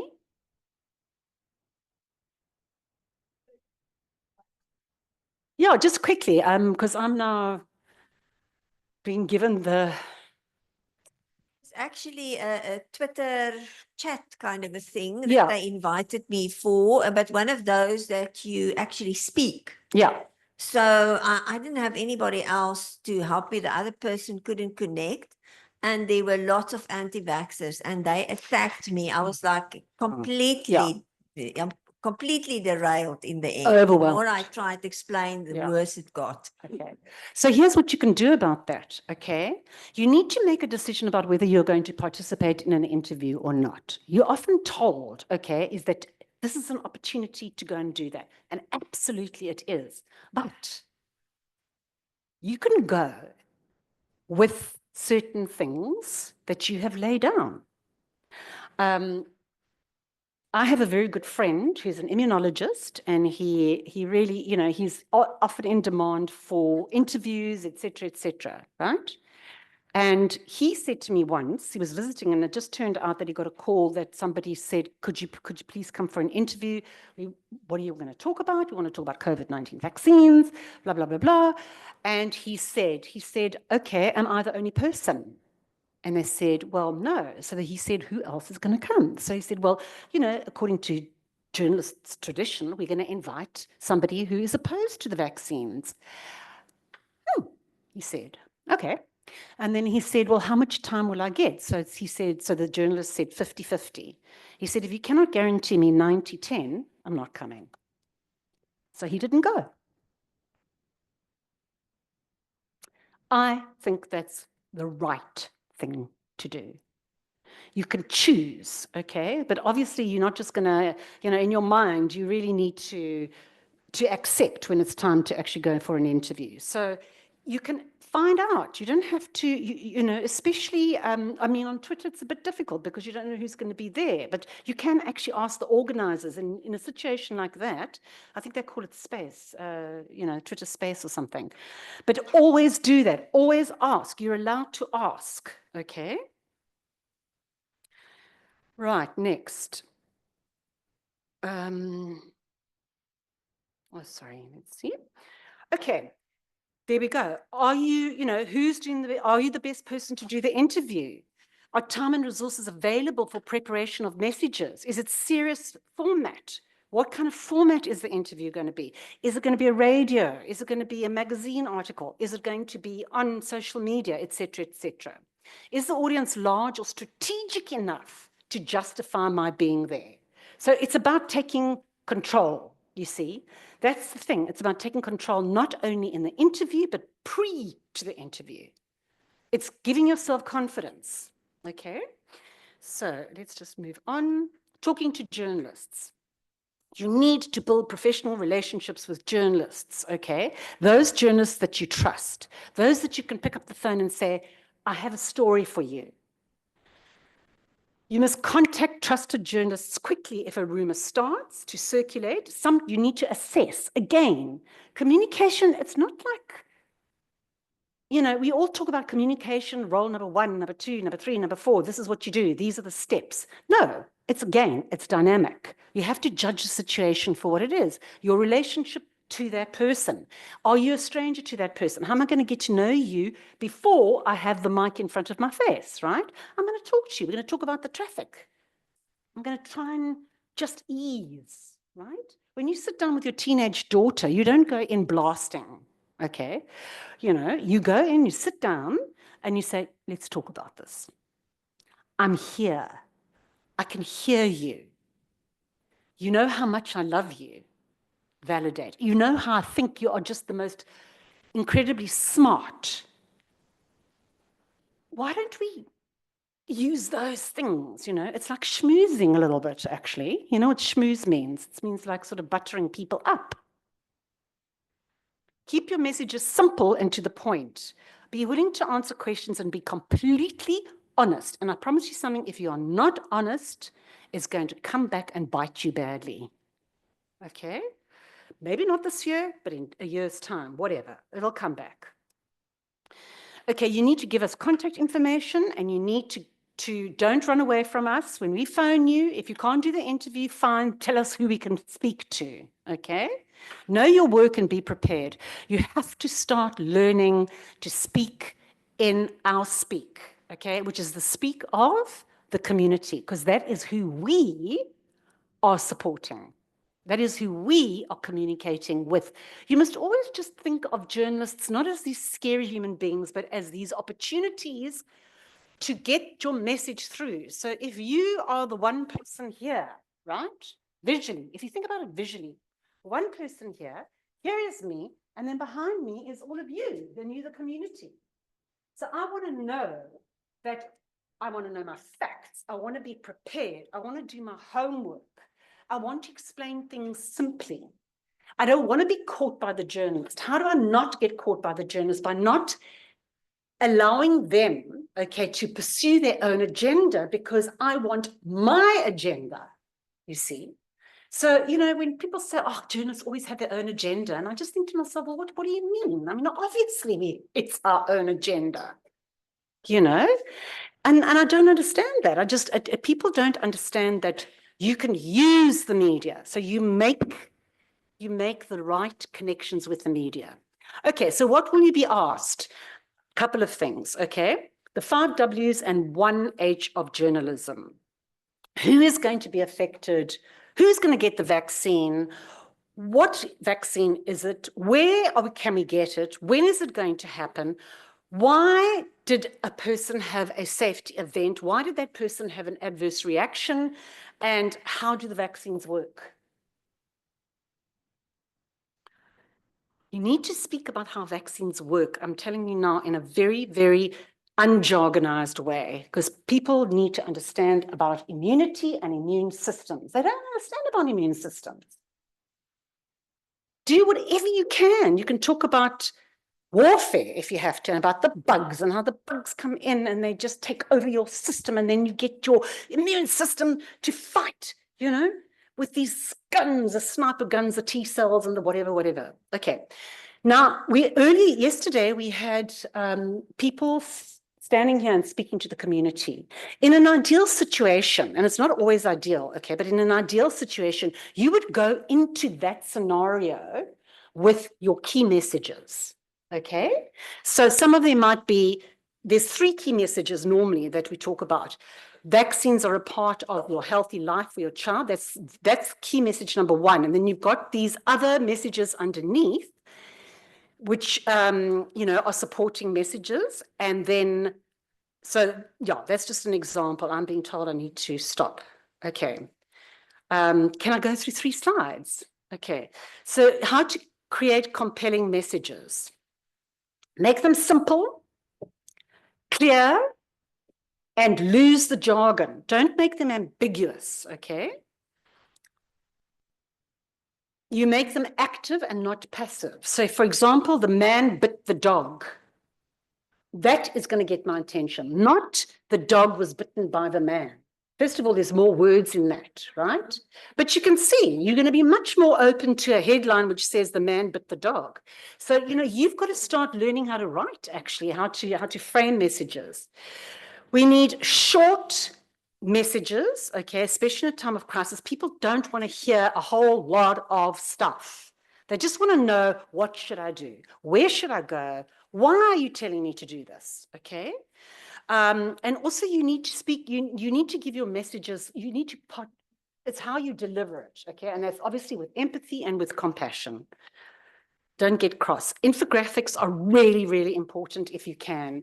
This was a great infographic that came out of the Western Cape government, all right, during COVID. And what it wanted to do was to show you how many lives had been saved because of the vaccinated people. And it's very easy to read that. Any person can actually understand when you see the red people, okay, those are the ones that had died, and the one that was vaccinated survived, etc.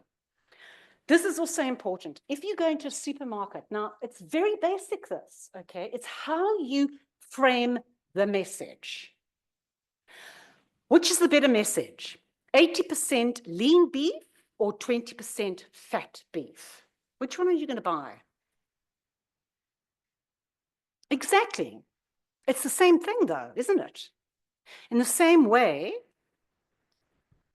here's it around vaccination, the impact of side effect framing on COVID-19 booster vaccine intentions in an Australian sample that was in Vaccine Journal.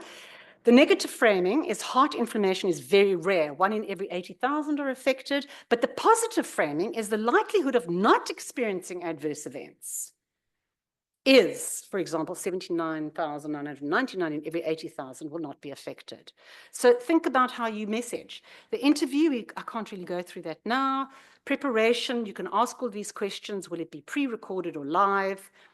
And then during the interview, very easy, greet the listeners, confirm the obvious, don't speculate, do not repeat negative language to yourself, okay?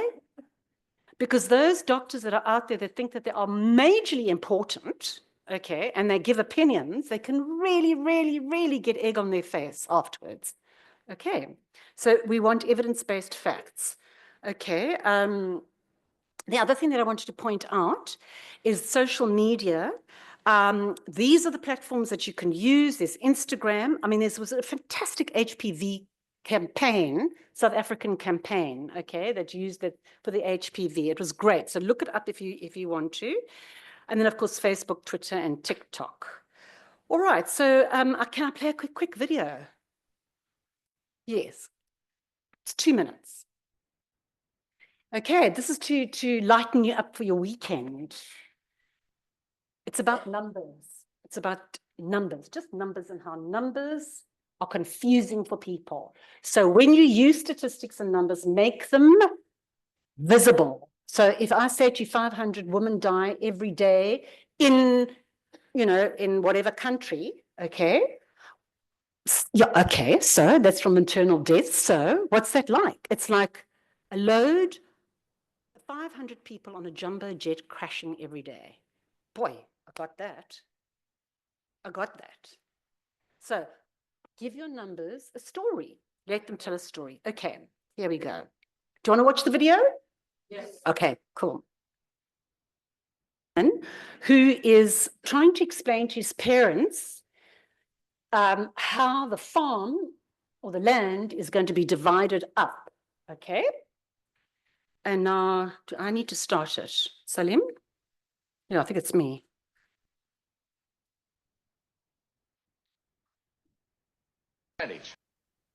Oh. Go back. Oh my word. Can you play it? Thank you. It's the last slide.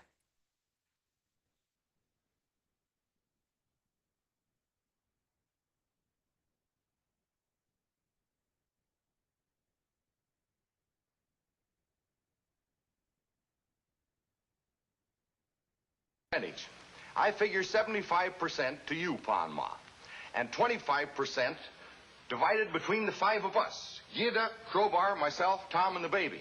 That makes 5% for each one of us. Billy, you're cheating yourself. If there's 25% divided among the 5 of you, that's 14% apiece. Oh, no, listen, Pa.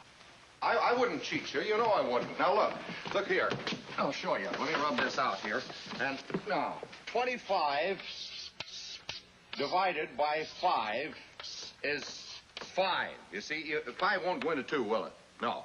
But 5 goes into 25 5 times, you see? No, you're wrong, Billy. Now, I'm a pretty good mathematician.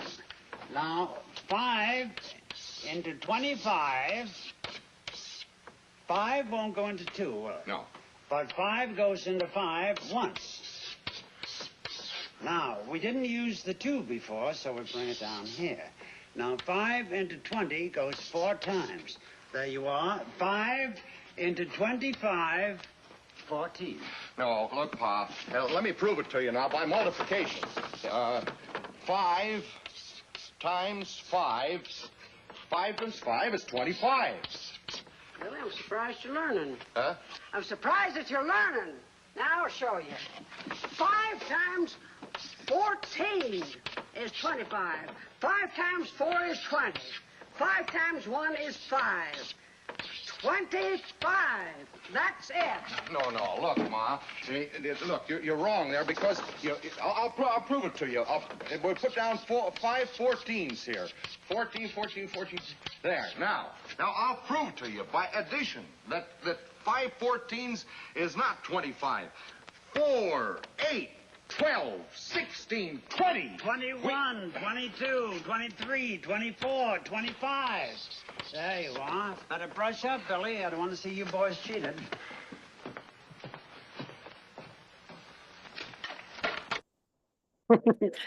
Okay, thank you.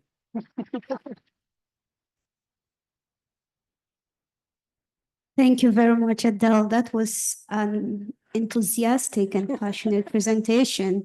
And yeah, it's really resonate with me because I'm doing some work with Professor Hanali, Ben, and Nurzani around the communication of health to prevent misinformation.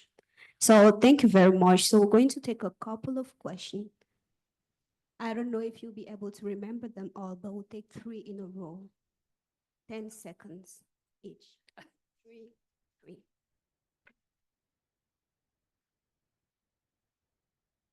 Hello, hi. Thank you so much for your presentation. And since the beginning of this training, I have learned a lot. And I think that I will use a lot of them in my work as I'm starting the introduction of HPV vaccine in Guinea. So information, I need to be very good in terms of information and anything related to that. But this training also raised some questions on me, and I know that I have a lot of colleagues who have that kind of question. Even though we are a medical, a health professional, so this is the question. In the context of Africa, I know that it's great that we are focusing on vaccination, but in my point of view, I think that it would be even better if we are concentrated on the factors causing these diseases, such as ensuring clean environment in Africa, enough food for everyone and everywhere, providing clean water. So I believe that the fight should be more about improving the living condition of Africans population rather than just focusing on vaccination. Because, yeah, what do you think about that? Okay. Okay, so here are my thoughts, all right, is that I don't think that we necessarily have to see things in silos, okay? But, so in other words, to see things as nutrition, you know, we work like that, I understand that. But I cannot see a healthy Africa without all of the things that you mentioned, but also without vaccines. So I think it goes together. And I think that until we have to actually look at the reality of the situation, right? Until our governments get stronger around health and those kinds of issues, we are still going to have a high burden of infectious diseases, okay? So we still have to vaccinate. So I believe that we need to look at it holistically, and we need to improve and strengthen the health system without taking anything away from that equation. Thank you. Thank you very much. I really enjoyed your talk, and because I'm from Nigeria, I'm part of the media team. Okay, so I think we had an upcoming, we're currently having an SIA in Nigeria at the moment, and we organized the webinar. And at the webinar, I noticed that there were a lot of anti-vaxxers that came, you know, so we're not able to pin our target audience. That it was open to the public. So we had so many of them that just joined, and then they were sending several comments on the platform. And at a point in time, yes, we're going to address all of them. And so for me, the thing was, I felt there would have been a better way for us to be able to address that, because they said some comment that, of course, we didn't address, and some people would have taken it back. So I wanted to ask, in that kind of closed communication system, what better way should?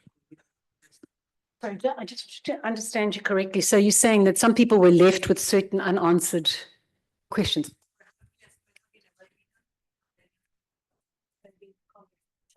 Yes.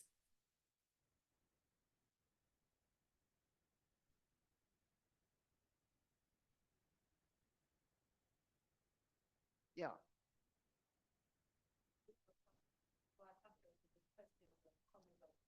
Yeah. Do you know, again, it's about dynamics, okay? And it's about what's happening in front of you, because that webinar was one webinar of a kind. It might not happen in another webinar, okay? So I can't give you an absolute way of dealing with it, because I've been in many webinars and I know exactly what you're talking about when there are lots of questions and so on.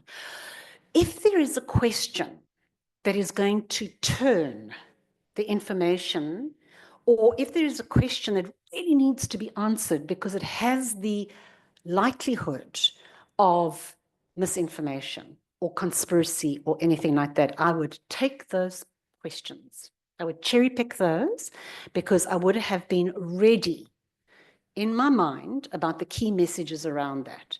So I see what you're saying. However, the actual evidence is that now in those webinars, you're going to what you had medical people, right? Possibly. Okay. So that's what I would do in a situation like that. Thank you. Because it's impossible to answer everything in a webinar, I know. Okay, thank you for your presentation. I think it was very insightful. So my question is, we are living in an age where artificial intelligence is sort of taking over, right? And it's becoming more and more popular. So can you maybe share some of your personal experiences with using AI in a scientific journalist space? Yeah, no, I think it's a fabulous question. And it's certainly going to, I mean, now we've got, yeah, it's really, really an important question because it is the future. And it's a question, I have to say, that journalists are very much debating at the moment. And what I can say, and and I've used it, and I still use it, okay, it's a great tool to have. But I think that if you don't know anything about a subject to start off with, then you have a problem, because you're not going to be able to work out what is inaccurate or what is not the correct information. So you have to be very, very careful. I think that you need to become really good in your own jobs, because you'll be able to pick it up. So I've used it. Okay, I've had a lot of fun with it. I mean, you know, I was able to do a search on hiking in the mountains. I got a medical perspective. I got a rap song out of it. It's a lot of fun, actually. But I think also it's not going to be so much about sort of what's written. It's all going to be in the editing, which is what I've just said. So you're going to have to pick out, you're going to look at what the facts are. You need to double check. You've got to check the sources. Like I've said to ChatGPT, for example, what sources are you using for this? Okay. And once it came back with a nonsense, okay. And then when I did something else, it came back and it actually was able to say. So it's again, it's, you know, it's that thing where you're emerging into that situation. It's just like life course vaccines. It's new again. You've got to start all over again. AI is going to maybe help. I don't know. Thank you.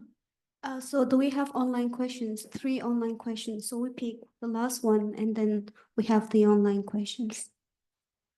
Thank you. I won't take much of your time. Thank you for the beautiful presentation. So I just want to share a practical thing that has happened just right today in the morning in my country. I'm from Malawi. So the healthcare workers, they are giving the measles boosters. So they came on Monday to give the information to the school officials. So initially, they said they're going to give it from 9 months up to 5 years.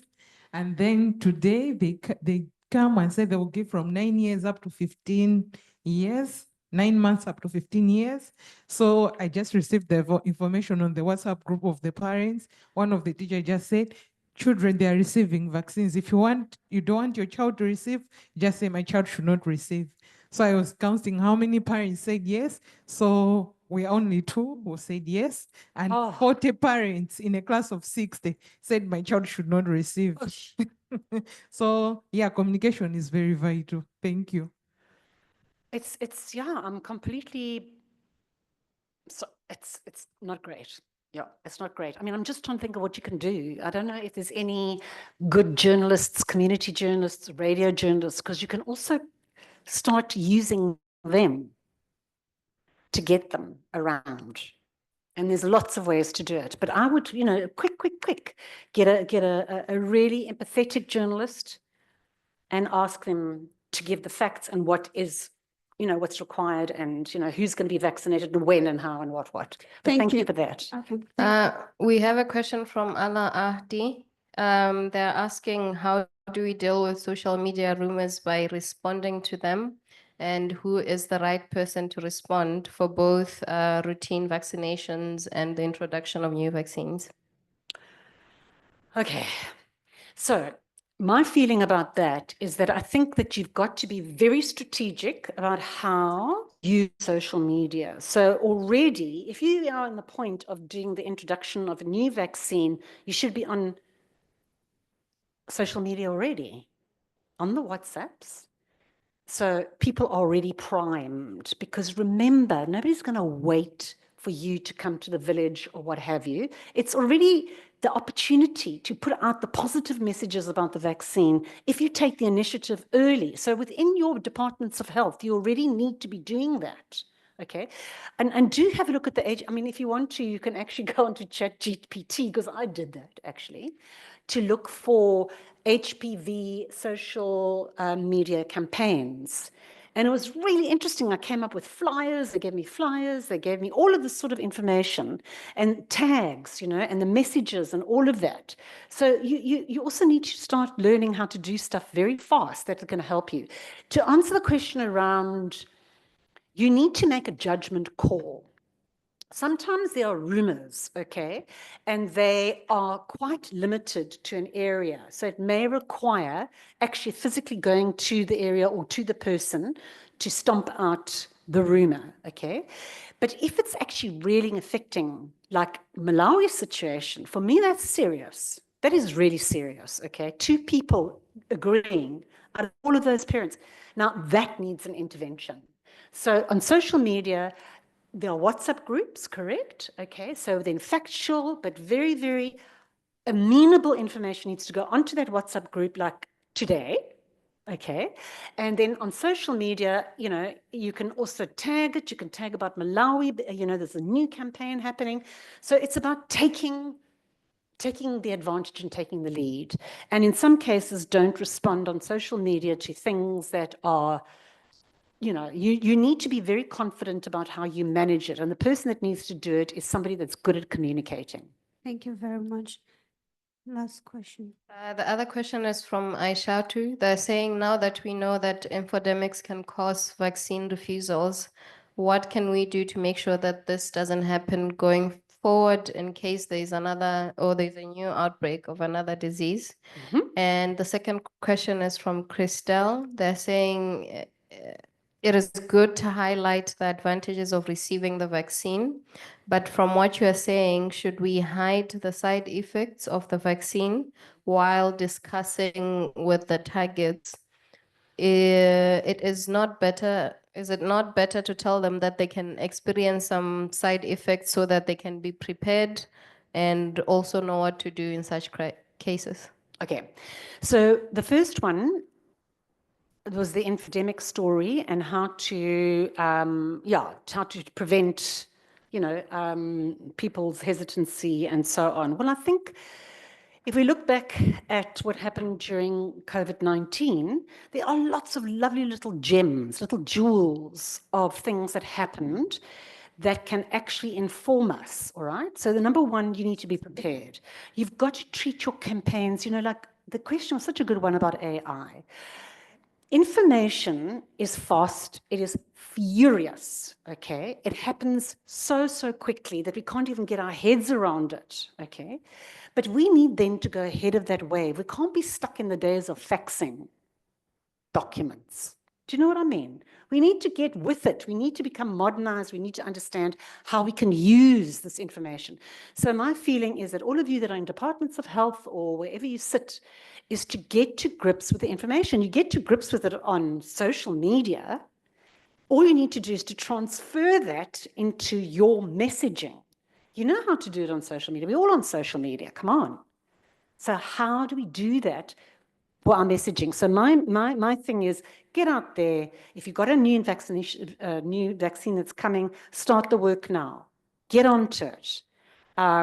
Because people will start having it in their heads. Oh, yes, I did hear about that. But I didn't hear about it from an anti-vaxxer.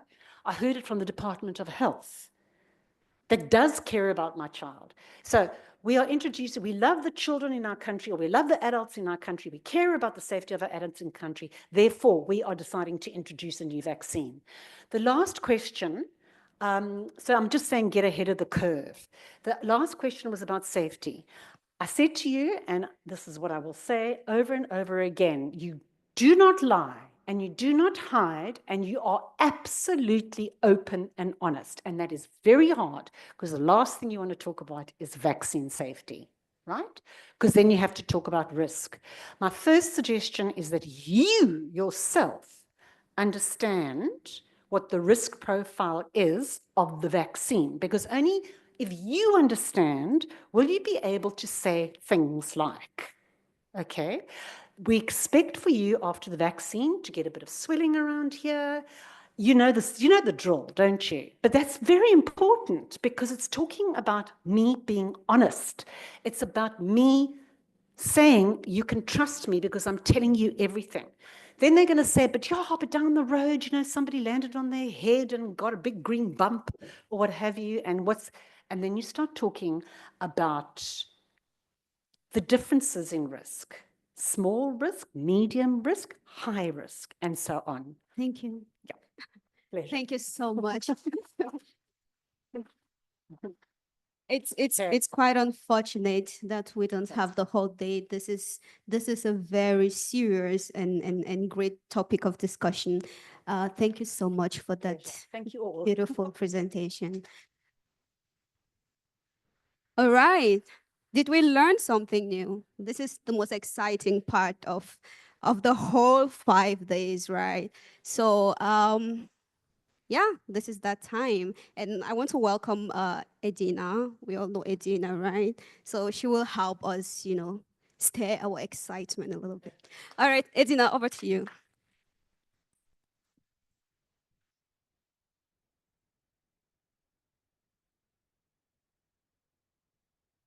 Good afternoon. Yeah.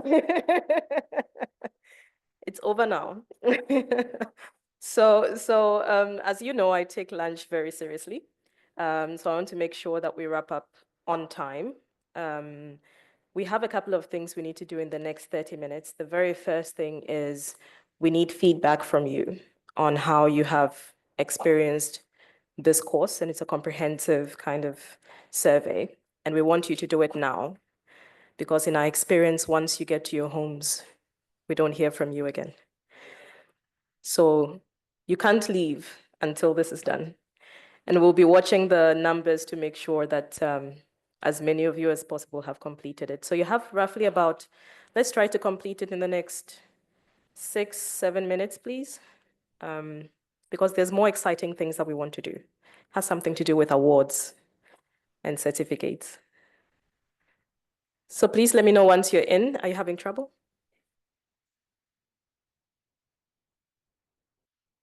It's anonymous.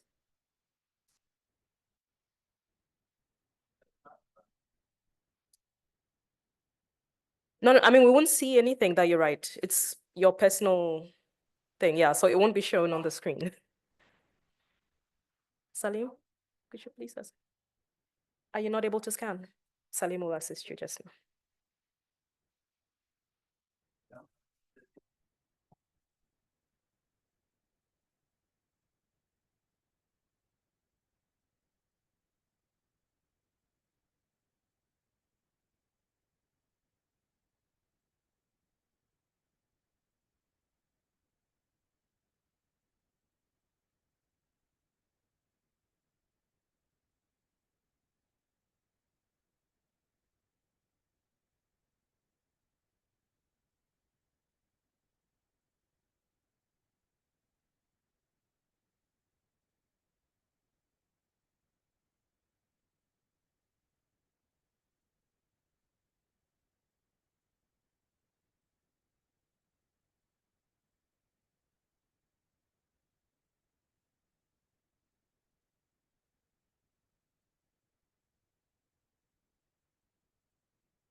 Adina, the online people are asking if they can do it online.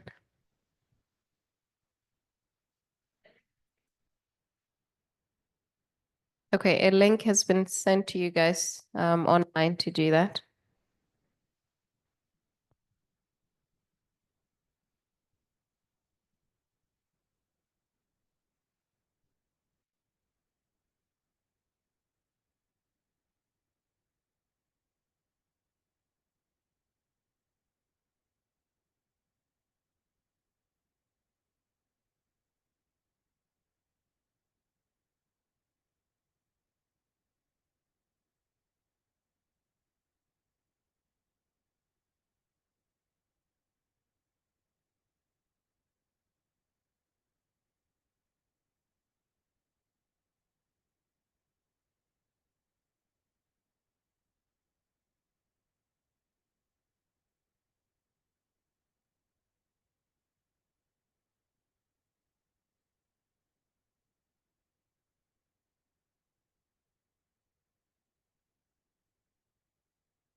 All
right. Most of you are done? Show by hands those that may be still busy. Okay, no worries. We'll just move on, but you please do complete it. So during the course of the week, Salim kept reminding you that there are awards to be handed out. We weren't lying. We are at VACFA, we are very honest. So it is my pleasure to start naming, and this was a very open system. You all knew who won during the course of the week, the quiz. So our very first awardee is Leila Alexander. Mustafa?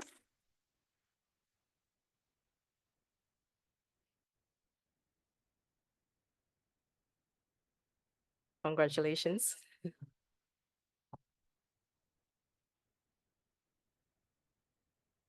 Next person is Kumo Simatle.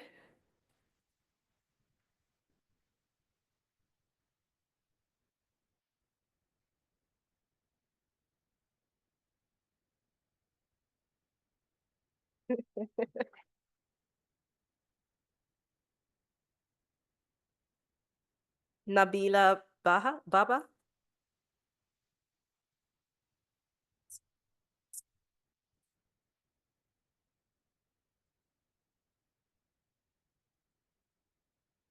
Amina Bodmani. Yeah. Congratulations. Okay, and then it gets interesting again because Kumo Simatle again.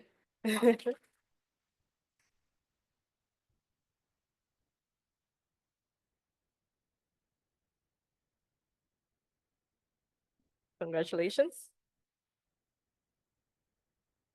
Leila Alexander.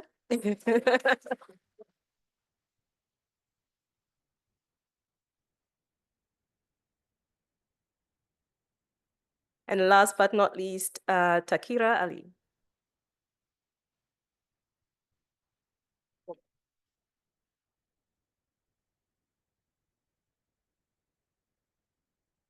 All right, so congratulations to our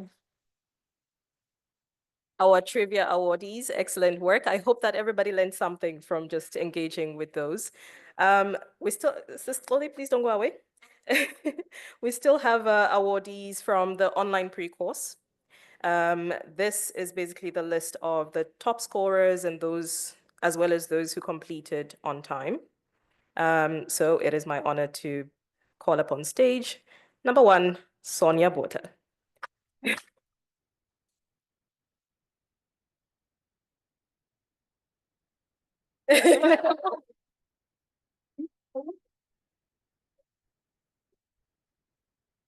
Second up, Messi Mwashega. Is Messi here? Is it not you? I know.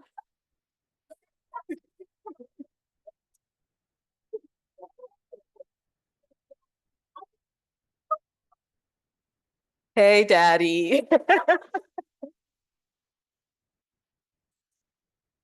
Number 3, Philemon Getahun.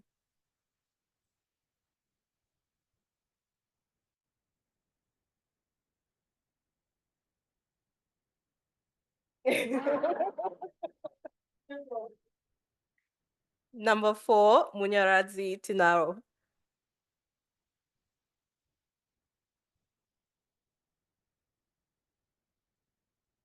Let me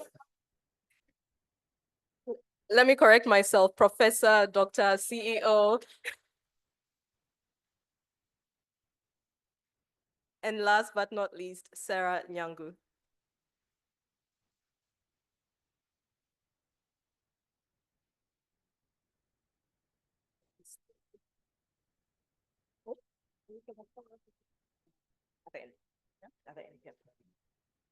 All right, so thank you all very much. Congratulations to the winners. It's just a small token of our appreciation. It doesn't mean that the rest are not winners. You win certificates.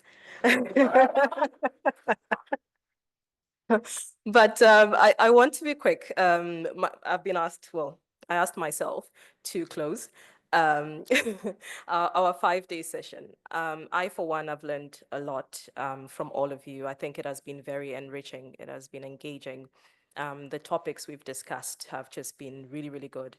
I think for certain, I don't know if you will agree, I think that this has certainly been an African vaccinology course for Africans, by Africans, and we've been able to clearly discuss pressing issues. And I think we have quite a few solutions that we can take back to our individual countries and settings. And so thank you very much for all your participation. That was really good. I do have a few things. First of all, in closing, I want to make sure, when we started off, we set out what we wanted to achieve this particular week. And we had 4 specific course objectives. The very first one was that as the AAVC, we wanted to provide participants with essential and up-to-date knowledge on vaccines. Can I confirm that you have received up-to-date? Thank you for saying yes. I wanted to encourage dialogue about the successes, challenges, and opportunities to improve immunization programs in Africa. Did we do that? Thank you. We also wanted to provide you with a forum to discuss immunization policy making. Did you find that you had a forum for discussion? And lastly, we wanted to foster communication and networking among African vaccinologists. Did that happen? Okay, then that means that the AAVC was officially successful.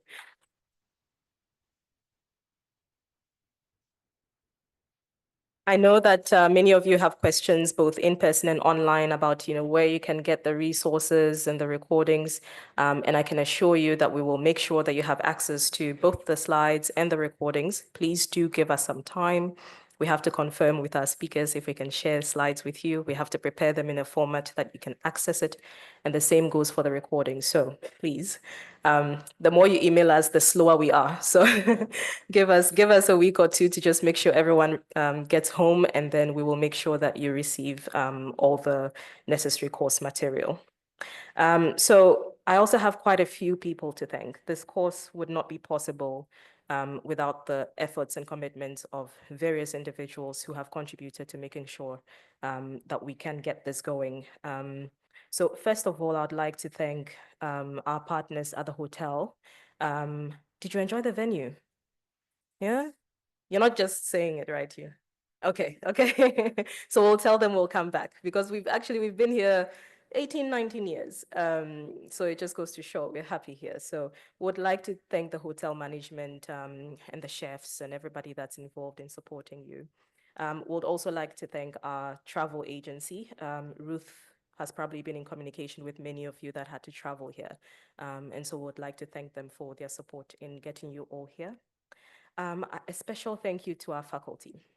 How did you find them, the speakers? World class? Were they good? Okay, I thought the same. So a special thank you to our speakers. They give freely of their time to come here to share their wealth of knowledge, and we truly, truly appreciate their contributions. Of course, I also have to thank our partners, our sponsors, who make sure that we're able to, have this course year in, year out. So a special thank you to our sponsors. I also want to thank a few people from the VACFA team, as well as, other people that support the AAVC. So the Scientific Program Committee, who sit diligently to make sure that you have a comprehensive program. We can't touch on everything, but we have to touch on the most important things that have to do with our own context. And I think that they did an excellent job. So thank you to the Scientific Program Committee. A special thank you also to the Selection Committee, who review 400 applications and try to make sure. I was saying to Miriam and I were having a conversation, and I was saying, we don't just select. We have to make sure that there's representation from every single country, that there's representation from every single sector. And so that's why there's this mix. You don't find just EPI managers or just policymakers. It has to be a great mix, diverse. And they do a very excellent job, selecting out of all the excellent applications that we receive. So thank you to the selection committee, the entire VACFA team. I tell everybody that I work with an amazing team. They are so selfless and so committed, and I really, really have to thank them. But there are three specific people I just want to select out. And that is Sis Colleen Ndlela, right at the back.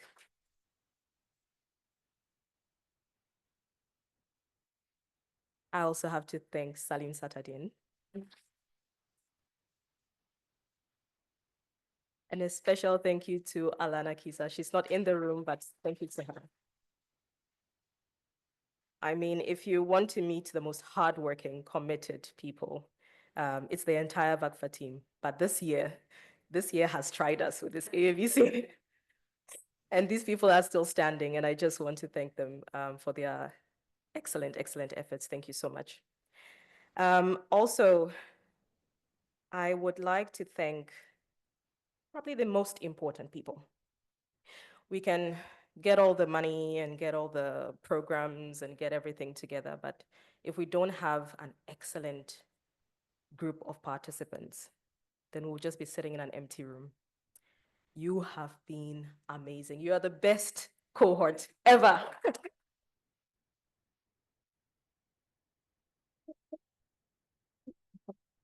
Thank you so much. You were so vibrant. You were so engaging, sharing your thoughts and experiences, and being able to hear from all the different country contexts and everything that you have to share on the most pressing topics that we discussed was just amazing. So thank you so much. Another round of applause to yourself. also like to acknowledge the online participants.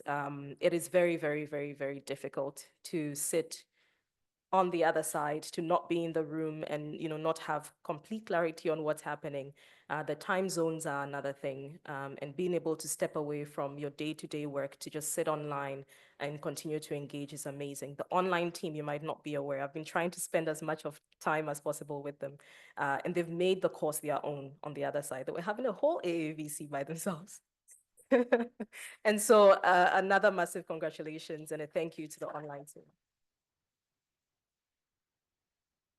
And I see Tambe is telling me 7 a.m. every morning he's on here. So I acknowledge all of you. Thank you so much.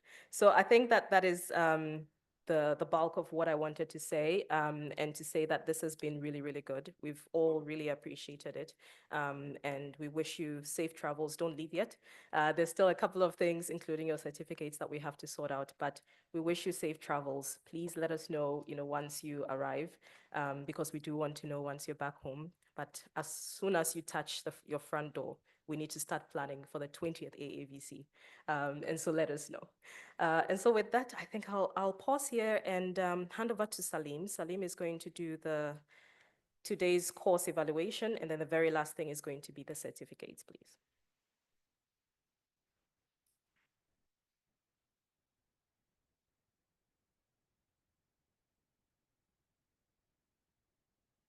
Okay, guys, for the last time, it's bittersweet, but I think we're all a bit happy.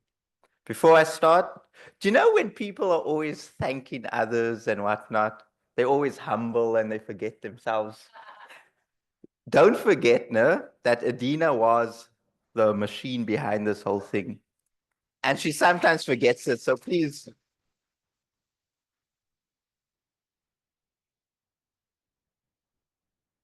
I'm just going to share with the online participants.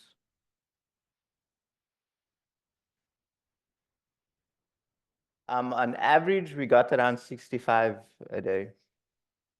Yeah.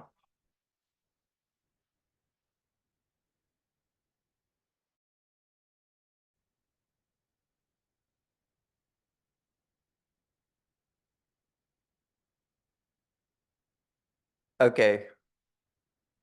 Did we forget to thank anyone?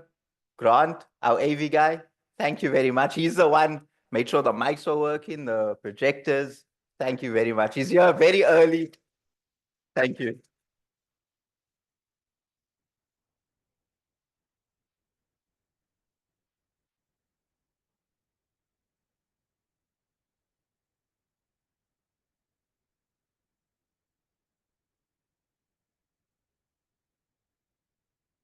Is there a prize? This isn't a quiz.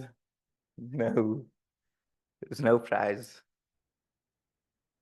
The prize is we get to finish, call it early today.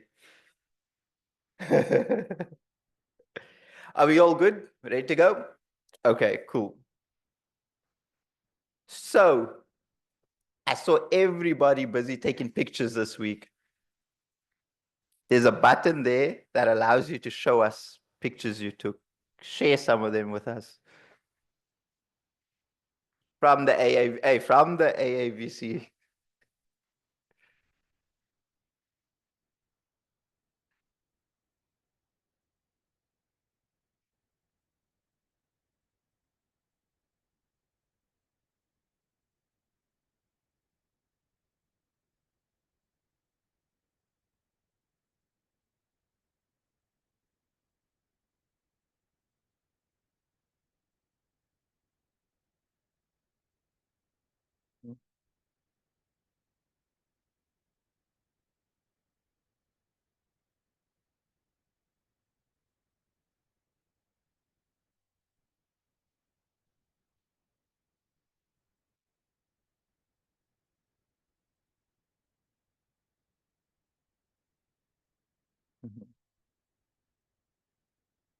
Hey, I see people enjoy the waterfront trip.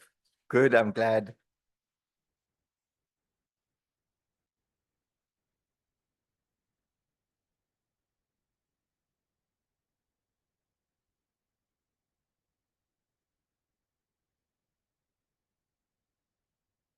Okay, I'm gonna move on to the next question.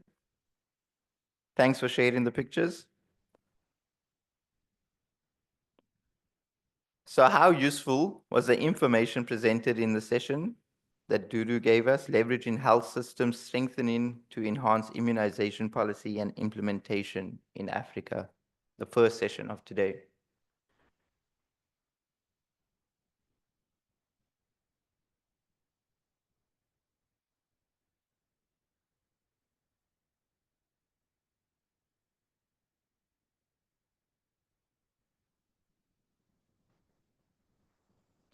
Okay, I'm going to move on. Next one.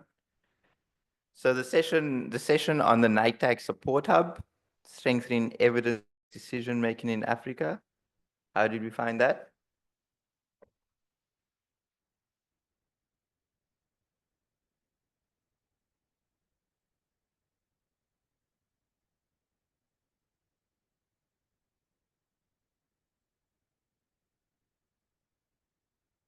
Okay, moving on. The case study of vaccine decision-making ecosystem in Southern Africa.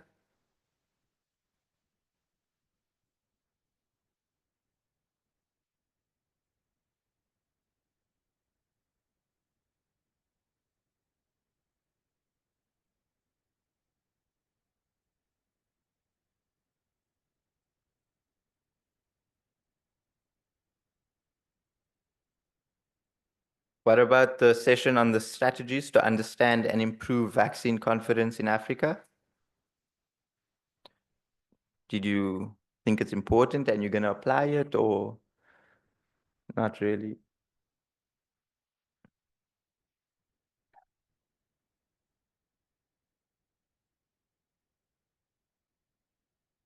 Okay, and now for the last session that Adele just gave us, communication and media engagement for vaccinologists.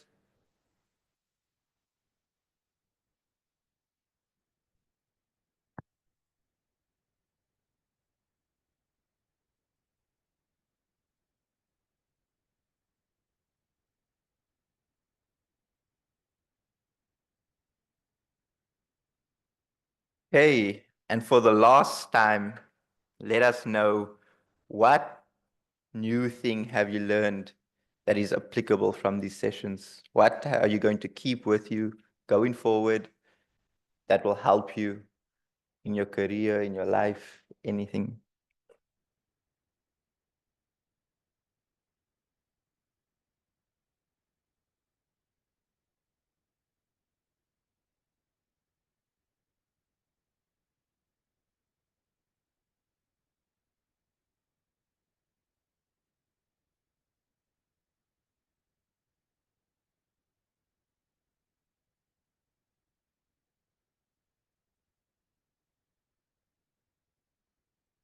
Okay, whilst the things are coming in, are we going to issue the certificates now? We're going to issue certificates. How? Okay.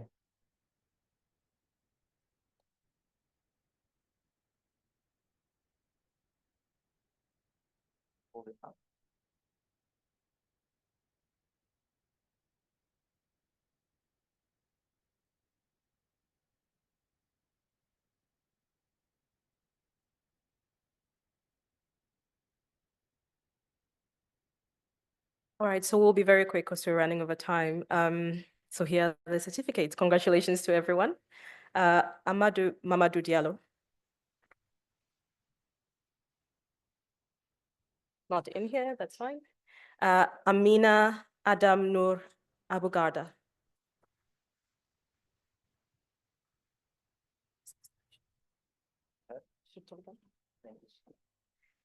Amina Puthmani.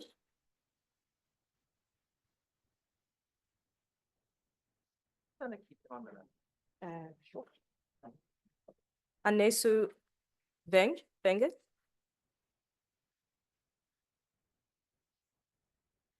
Beverly Kalfa.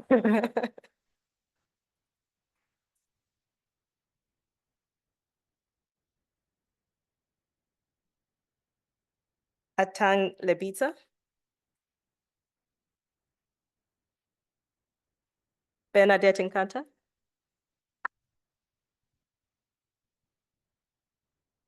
Bienvenue Solao Nubaudinan.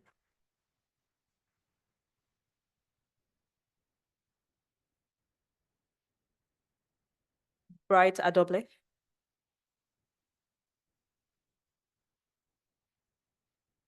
Bronwyn Bosch.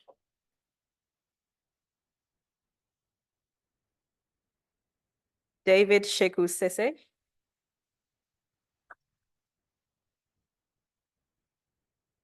Diodone Isengi Yumba.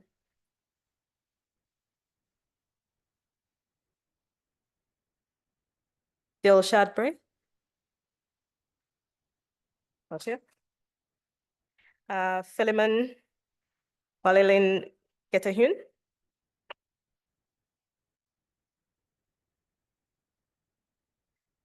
Annalie Meyer.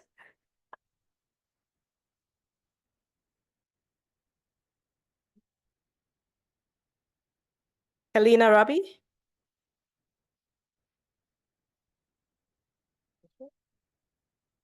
Husseini Abdurrahman.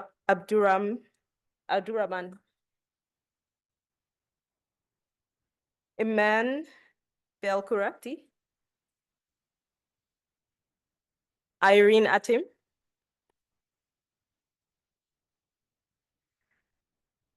Jason Mwenda.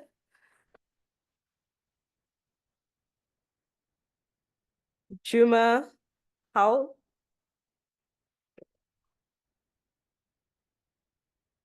Khalif Abdullahi Noah. Kumo Simatle. Leila Alexander. Lubena Khan. Maureen Okot. Miriam Taiwo Oshodi. Masuzio Chewa. Mercy Mausega. Michael Besong. Minalda Chilauli. Mohammed Ibrahim Mandor. Mohammed Lamin Assad. Munyarazi Tinawo. Nabila Baba. Ntombizodwa Madalani. Ogenebrum Wariri. Penka Boin Mat. Ring Aguk Kolom. Saran Kaba.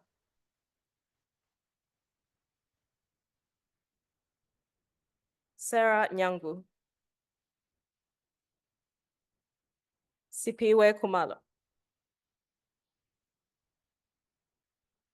Sishengisiwe Laura Muzingwani. Sonia Bueta. Takira Ali. Traore Ibrahima Sori Diaba. Zeliso Masilo. Solofelo Chuma. Tumelo Nzenda. Vashni Pillay.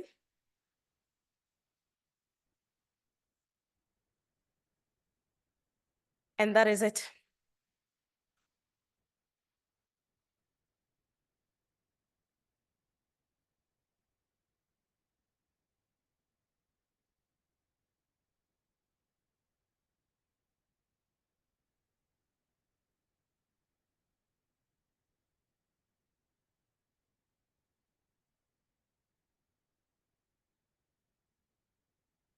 You can open the certificate, ne? And then you can take the photos with the certificate by the stairs outside, yes. I know, I need one here.